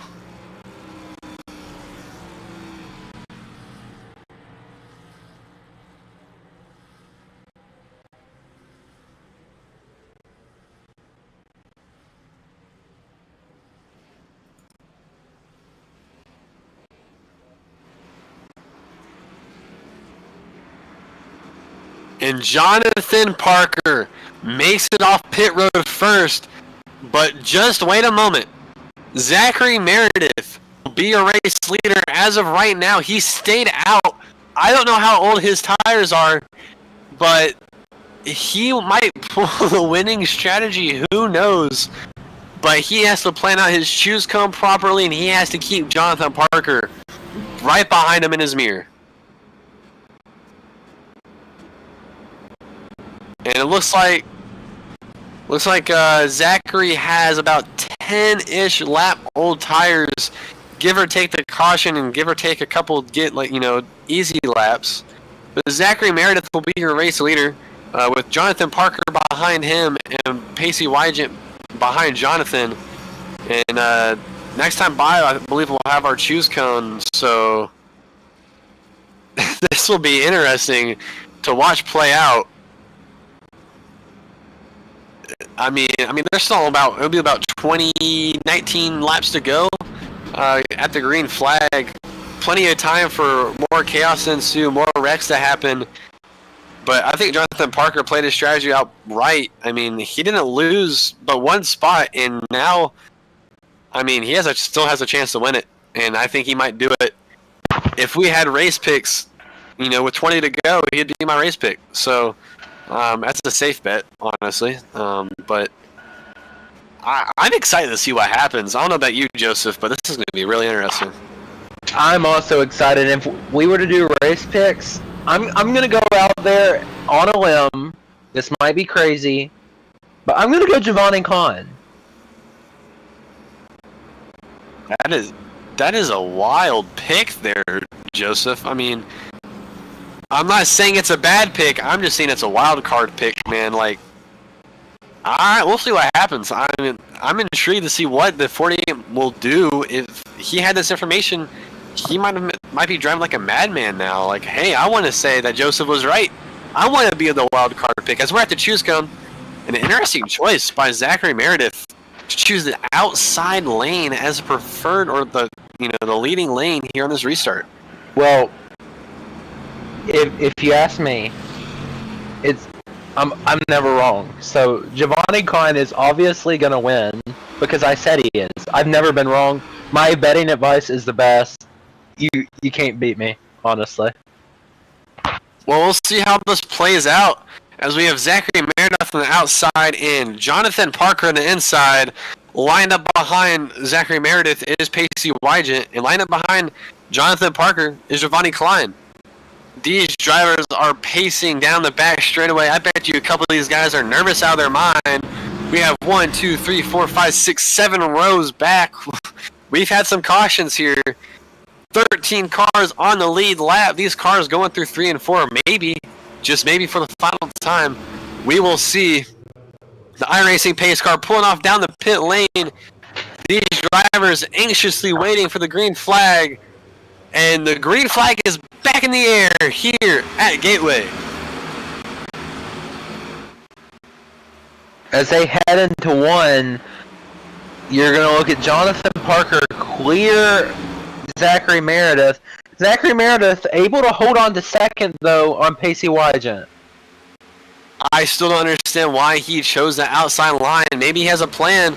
Almost a little contact there going into 3 between him and Jonathan Parker. And Jonathan Parker's going to start slowly pulling away from the 17. I think that was a detrimental mistake. Contact between 17 and the 00 Pacey Wygant. Pacey Wygant's going to have the inside going into turns 1 and 2. Zachary is going to go all the way to the outside line. He might lose a couple spots here. Giovanni Klein. Oh, Giovanni Klein loose coming out of turn 2. He's going to lose a bunch of spots, but Pacey Wygant now has to put on the jets. And, oh, we have the 22. 22 goes way up the racetrack. I don't know who he made contact with. It almost hits the outside wall. He saves it. And we're still great with the 3-line move. Going down the turn 1. The 76 on the inside of the 17. Oh, almost contact there. Again. Chaos. Absolute chaos, but no caution. No one's out of sorts. The 17 of Meredith spins along with Happy. Zachary Meredith around. The 6 car of Happy around. No yellow out at this time. They're still green, and now the yellow flag comes out. Pure calamity. The word that we have been saying throughout this whole broadcast, calamity, has ensued. As you can see on the JCTV replay, looks like the 17 just got loose coming off of turn 2 down into the 76.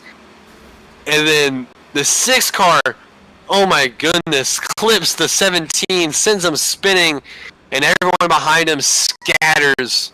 Heartbreak for the 17 is Zachary Meredith. Maybe even more heartbreak for the 6 car Nick Hapiak, who played some pretty good strategy. Both of these guys were front runners late in the run, and more contact comes between both of these guys.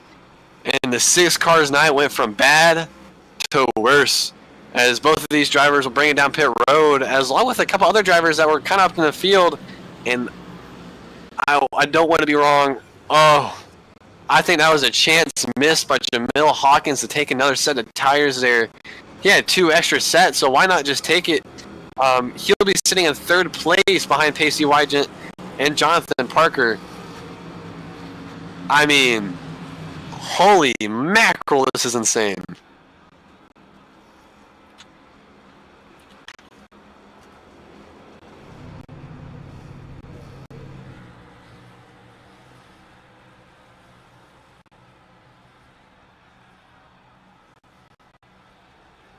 We have some drivers on pit road. A lot of these guys are just fixing damage. I'm really wondering if Ethan Morano is just sitting on pit road to like 2 laps to go just to say that he finished the race.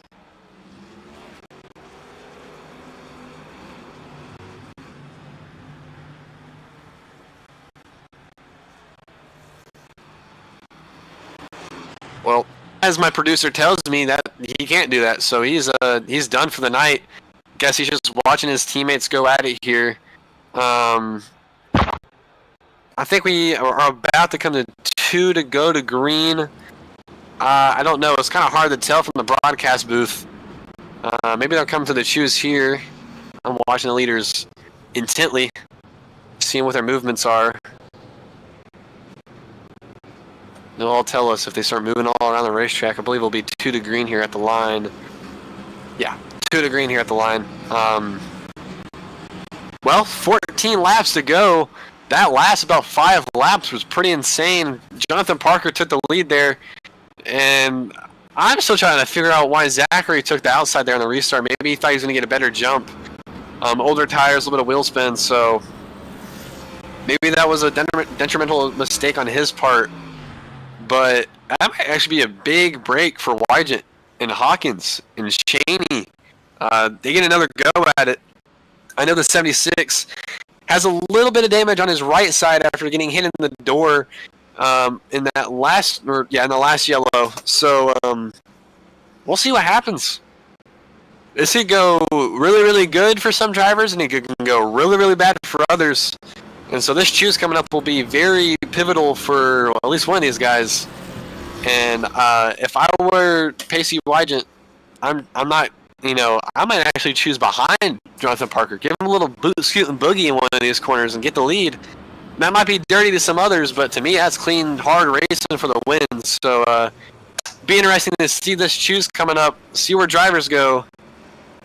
Jonathan Parker looks like he'll be going on the outside, and Wygant going the inside. Hawkins outside, Cheney outside, Klein inside, and Blackwell outside as well. So maybe the outside is the preferred line on restarts. Maybe I was wrong from the beginning. Maybe it was just a bad restart on Zachary's part. Who knows? I might just be wrong all around. I know this might sound crazy, but if Pacey Wygant can get a good restart, he could potentially move Jonathan Parker up the track. Maybe not completely dirty, maybe just get into his door a little bit, move him up the track, get clear, and then that could open up the door for guys behind him to maybe make a move, and pure calamity could ensue. Don't look now, but your man, Giovanni Klein, 2nd row inside line. If Pacey Wygant makes a mistake on the inside of Jonathan Parker, who's in the catbird seat? Giovanni Klein. That is the beauty of the choose cone. Only if we had that as a legitimate rule in iRacing would make me so happy, and along with a lot of others. But these drivers are about to come down the restart zone. iRacing pace car pulling off on the pit road. Maybe, just maybe for the final time. Who knows? Jonathan Parker, Pacey Wygant, restart zone, and we are back green here at Gateway once more. Great restart by Jonathan Parker on the outside. He's going to clear Wygant going in the 1. Pacey Wygant slides up. Contact between the 4 and Pacey Wygant there.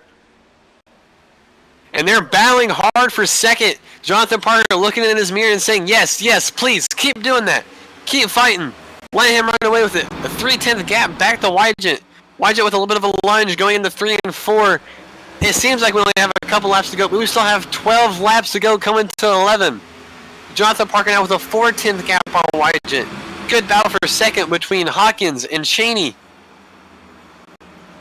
I don't know what's going to happen next. It seems to have settled down now, and they're all singled out. But remember, Jonathan Parker has a little bit of damage from that caution after that long green flag run. So if there was ever a time for somebody to beat him, it is now. Great move for third. Kenny Chaney looking on the outside of Jamil Hawkins. He's on his corner panel, almost hit the wall and exit of 4. Has a great run leading in the 1 and 2. 4 car's going to look to his inside and stay door to door. I think Chaney's going to have a great run coming out of turn 2 here. 4 pinches the 76 up just a little bit, but they're still side by side. And they're 2 by 2 almost right now. The 69 to Noah Blackwell just went back in line behind Giovanni Klein, but they're still side by side between the 4 Jamil Hawkins and the 76 of Kenny Chaney.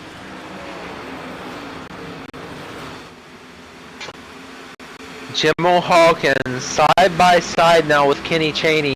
Kenny Chaney was able to get clear there, but don't look now. Jamil Hawkins on the inside, sliding up a little bit there. And they're going to be side by side on exit. Jamil Hawkins gets loose, and he'll have to settle back in 4th. I saw a tiny little puff of smoke there. I think one of these guys hit the wall. I don't know if that's a bug in iRacing, but I keep seeing puffs of smoke every time someone hits the wall. Looks like the 4 car's going to be right on the rear bumper cover of the 76 of Kenny Chaney. Jamil maybe being a little bit frustrated, but I mean, really great side-by-side action going on up here.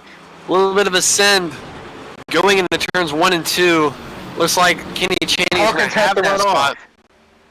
And Hawkins looking to the inside of Chaney, coming off of turn 2.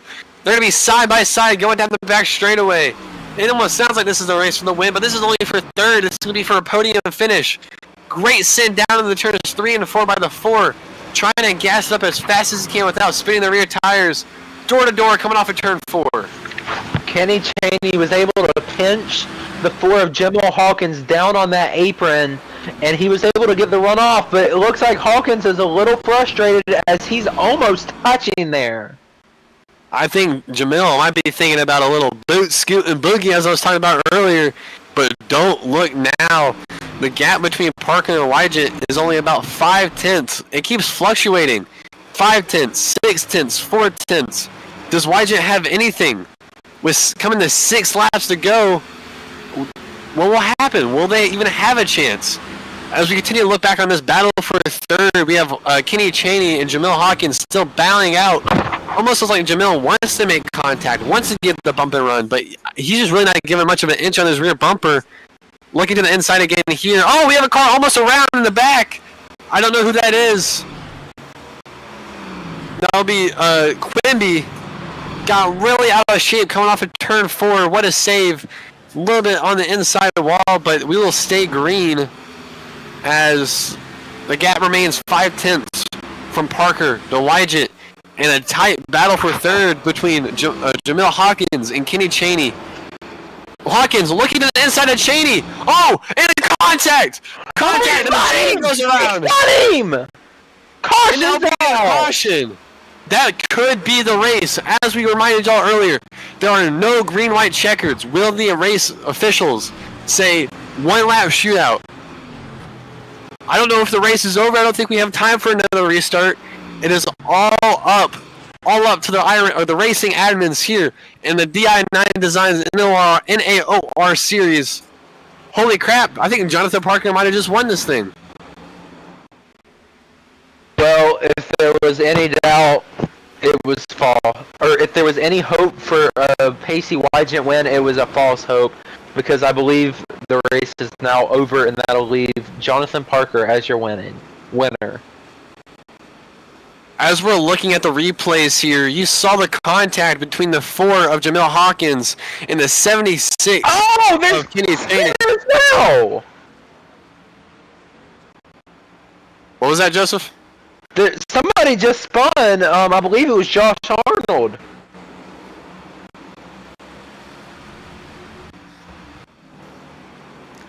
It looks like Josh Arnold might have had a little issues downshifting, catching up to the field. Listening to the radio, looks like they're all go lucky at it. No hard feelings. As we are at 3 laps to go, I don't see any chance of us going back green. But it is not final, or it's not over until it's over. So we have 3 laps to decide if we're going to go back green or not.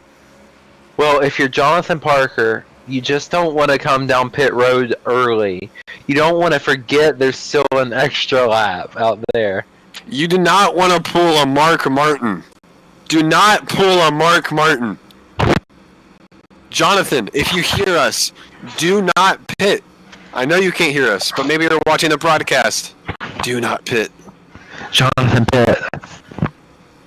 As we are looking at 2 laps to go here, this will be the deciding factor.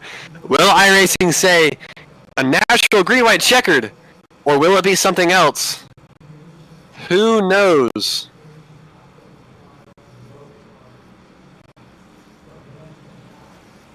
Oh, this will be the choose cone, gentlemen.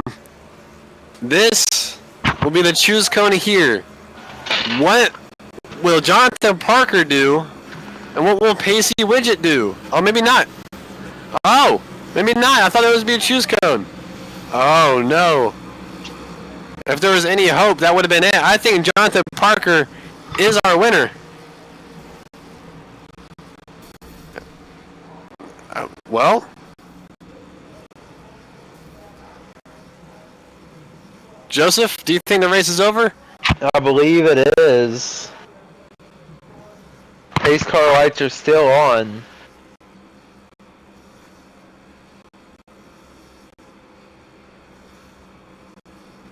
Well, Jonathan Parker, for the 2nd week in a row, will be your Di9 Designs NAOR Series winner here at Gateway Motorsports Park in the virtual St. Louis, Missouri. 2nd place will be Pacey Wygent. 3rd place, Jamil Hawkins, in a controversial dump and run maybe of Kenny Chaney. 4th place will be Giovanni Klein. 5th place will be Noah Blackwell. 6th place will be Jimmy Munich and Minch, my bad. And 7th place will be Josh Arnold. 8th place will be Nathan Lehman. 9th place will be Mike Campbell. And rounding out your top 10 will be Zachary Meredith, who had a very interesting last 20 laps of his run there. I still think the whole race was decided by that choose cone, and it's super duper unfortunate for him. As we are looking at the white flag here, as I'm reading through the unofficial results here, after Zachary Meredith in the top and 10th, will be Cole Snyder in 11th. The 3-car Justin Quimby in 12th. The 6-car Nick Hapiak in 13th.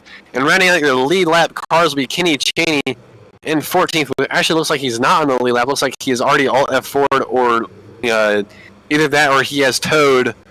But he will be 14th. And rounding out your DNFs will be in 15th, Ethan Francesca Moreno. And 16th will be the 54 of Braden Holt. 17th will be Jim Blackenship. 18th will be Austin McGill. And 19th will be Hunter Peach. Really great racing tonight from all around. We had a lot of great battles. But cars are still on track, so I can't wrap it up just yet. And we also have an interview after this, or a couple interviews. Brought to you by JCTV and our lovely presenter, Josh Copernell. But here they come down the front straightaway. Jonathan Parker will take the checkered flag under yellow. And as I said earlier, your winner will be Jonathan Parker here at Gateway.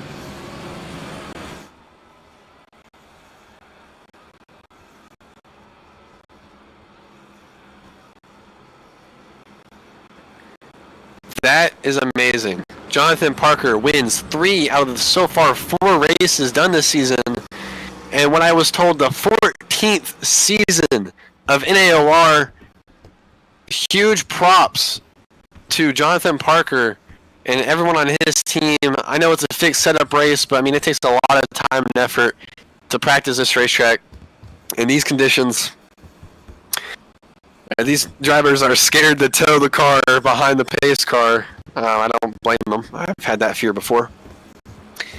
But we will await Jonathan Parker to maybe burn it down, as Wygent will also join him, as we hear the somber news about him and his family as we have a car taking the inner oval. We have multiple cars taking the inner oval here at the road course at Gateway. We have a car parked on a tire barrier. But Jonathan Parker, your race winner, will burn it down, maybe. Some drivers don't burn it down. I think he does. Looks like he decides to roll it past. Oh, will we see a Polish victory lap? My favorite. It's what I do if I win, ever.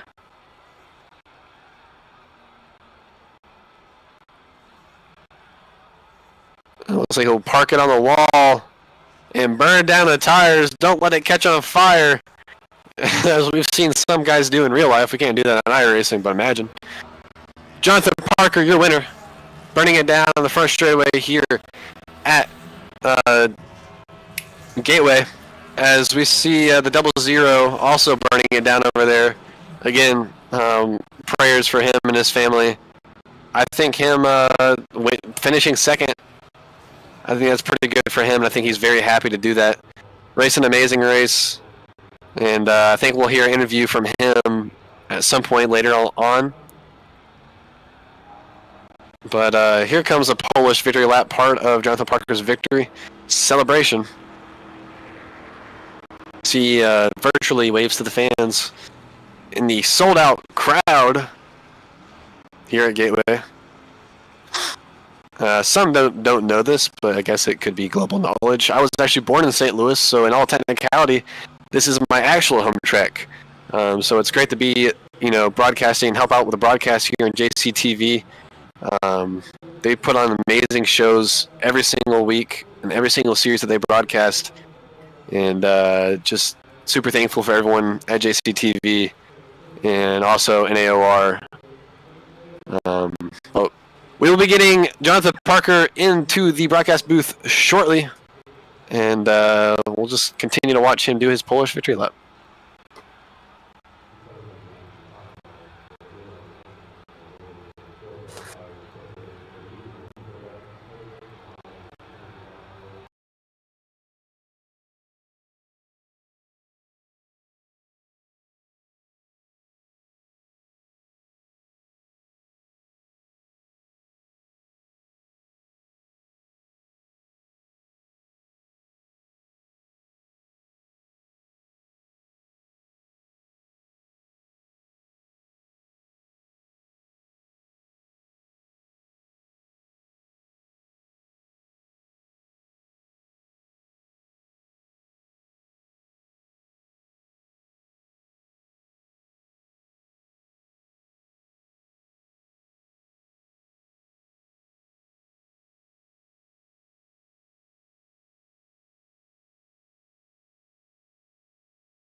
And we are back.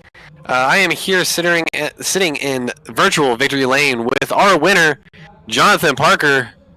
Jonathan, we know that you are bad fast almost anywhere and everywhere you go. Tell us how this race went and how you're feeling. Yeah, it was with the way track position worked. You saw I lost it a couple times early, and then a little bit late with the way that caution fell. But just had to be be pretty calm behind the wheel, because if you slid your tires just a couple times, especially those rears, you'd be on fire. I'm sure you saw a lot of loose off incidents tonight, but yeah, just held on strong at the end there. Yeah, I mean, you had a very big gap leading into that long run. You know, you're describing how the tires felt. If you just slid them a couple times, how did the tires feel after 40, 50, 60 laps on them? For me, this is not an answer people are gonna want, but they kind of felt fine because I was wearing the fronts and the rears evenly, so and the right sides evenly. So it just kind of, as long as I just was patient on the throttle, it didn't plow too much and it didn't get loosed off as a result of that. So yeah, they kind of felt fine. But if you didn't hang on to them, because earlier when I was practicing with Ethan, boy, was I one frustrated person. I was not very fast. I mean, he's not going to get an interview, but if you talk to him after the race, when we were practicing, he was lights out, and I was dog. You know what? I was doing awful. I was getting yarded, and then about halfway through that practice session, I found a couple lines that worked. I found braking points. That's one thing that's tough about this track, because the state that it's in, there's not a lot of things on the wall to look out for your braking points. So and I'm a big braking points guy. I don't do by the seat of my pants like that. I have a specific braking point I usually look out for, and there wasn't a lot of that. I had to look out for little things. So yeah, but I got it figured out, and then this thing was on rails. I mean, yeah, you were really, really fast. We had that late race yellow come out, and we had a couple restarts there towards the end. You had one restart where you weren't in control, but you knew that the 17 were on old tires. What was going through your mind at that moment? Were you scared at all? But I mean, he was on the outside line. He had the preferred line on a restart, so I wondered if you had any confidence at all. Really, where I was more concerned was beating the 0-0 out of pit road, Pacey Wygent, because obviously I was coming through on fresher tires, and then the caution happened right in front of us with Nick Hapiak. I think he got net coded. Something happened there.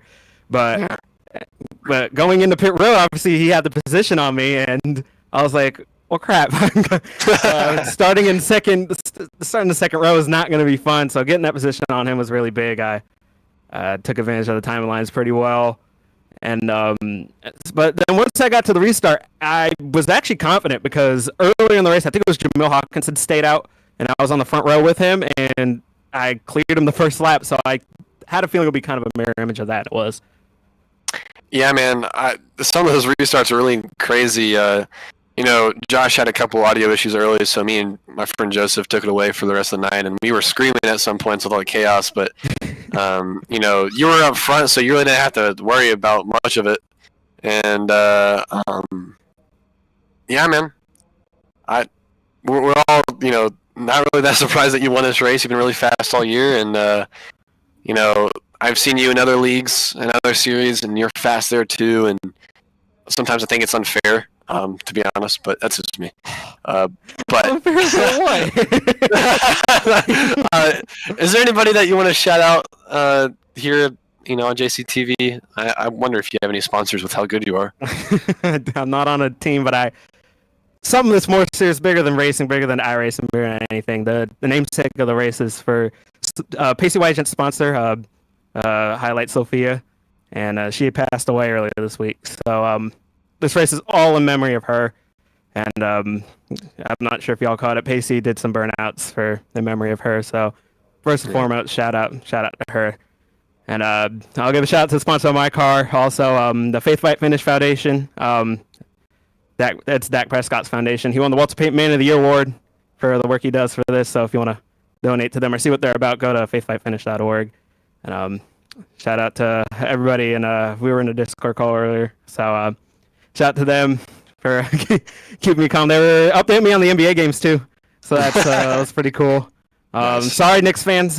Maybe next year, I guess. And shout out to the Heat for getting there. As someone who lives in South Florida, it's kind of cool to see them be back in Eastern Conference Finals. Thank you for spoiling it. Sorry. Sorry, I didn't know. Shout out to Mellow Yellow. That's the best damn soda out there. I love it to death. And Sorry. That's about it. Well, thank you, Jonathan. Congrats on the win, man. And I'll see you out there for sure. We're all proud of you out here on JCTV. Thank you. And that was your winner, Mr. Jonathan Parker. I believe we might have one more interview on tap for the night. We'll get to that real shortly. But overall, really great night of racing here on NAOR and JCTV.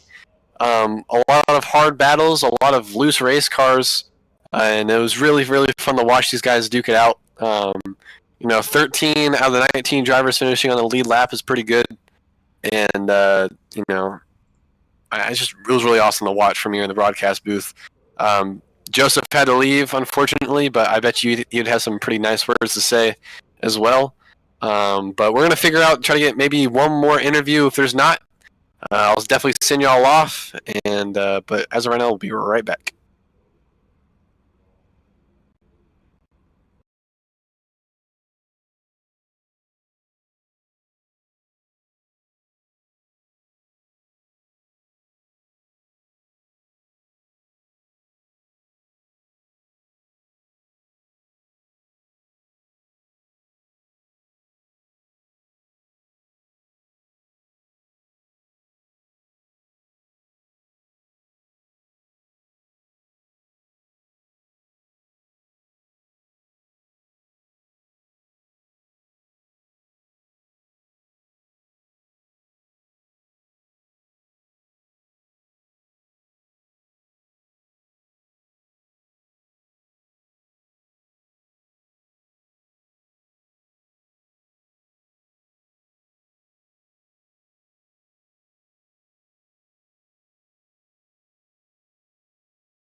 And we are back here on JCTV for one more interview.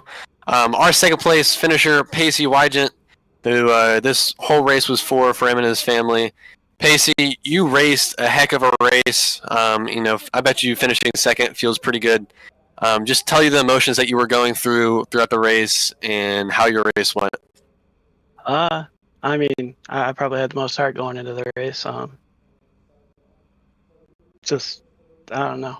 It's all for Sophia. I was trying. It's not my personal family, but it's a friend of mine. It's his niece.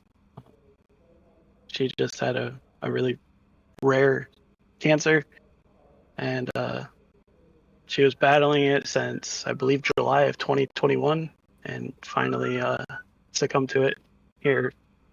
What was it, Tuesday?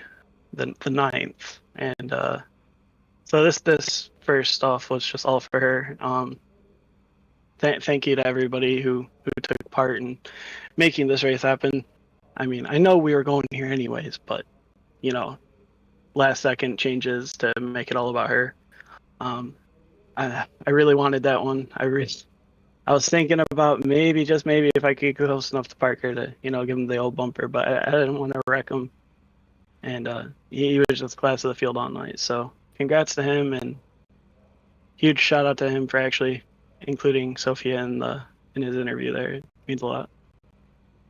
Yeah, and we were all thinking about it the whole broadcast, and I think it's really cool that you finished second, and I'm glad that you're racing with all your heart there. But we're definitely thinking about your friend and his family, and that it's a pretty big loss, and I bet you they're hurt pretty bad. So we're definitely putting our thoughts and prayers out for them.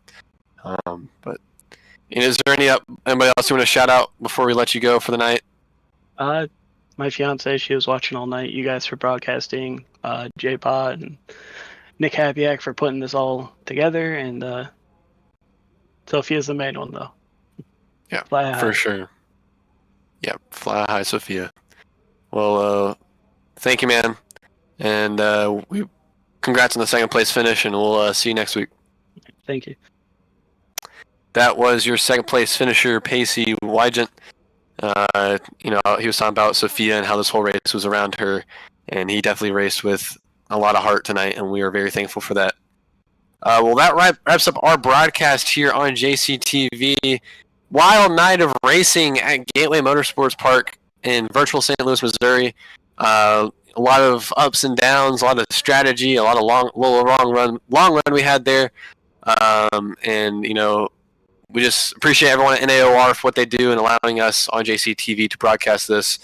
I had my co-commentator Joseph with me, but he decided to go someplace else. But it was me, Joseph, Josh, who usually will be the main commentator, had audio issues, but he was producing in the background. Huge thanks to him and everything that he does on his little company. JCTV is one of the best people out there and best broadcast services out there. But, that was our broadcast. We appreciate everything. All y'all watching and all of that. But that will do it for the Di9 Designs NAOR series. I'm Ben and Alan saying so long, and I might see you next week. Good night, everybody.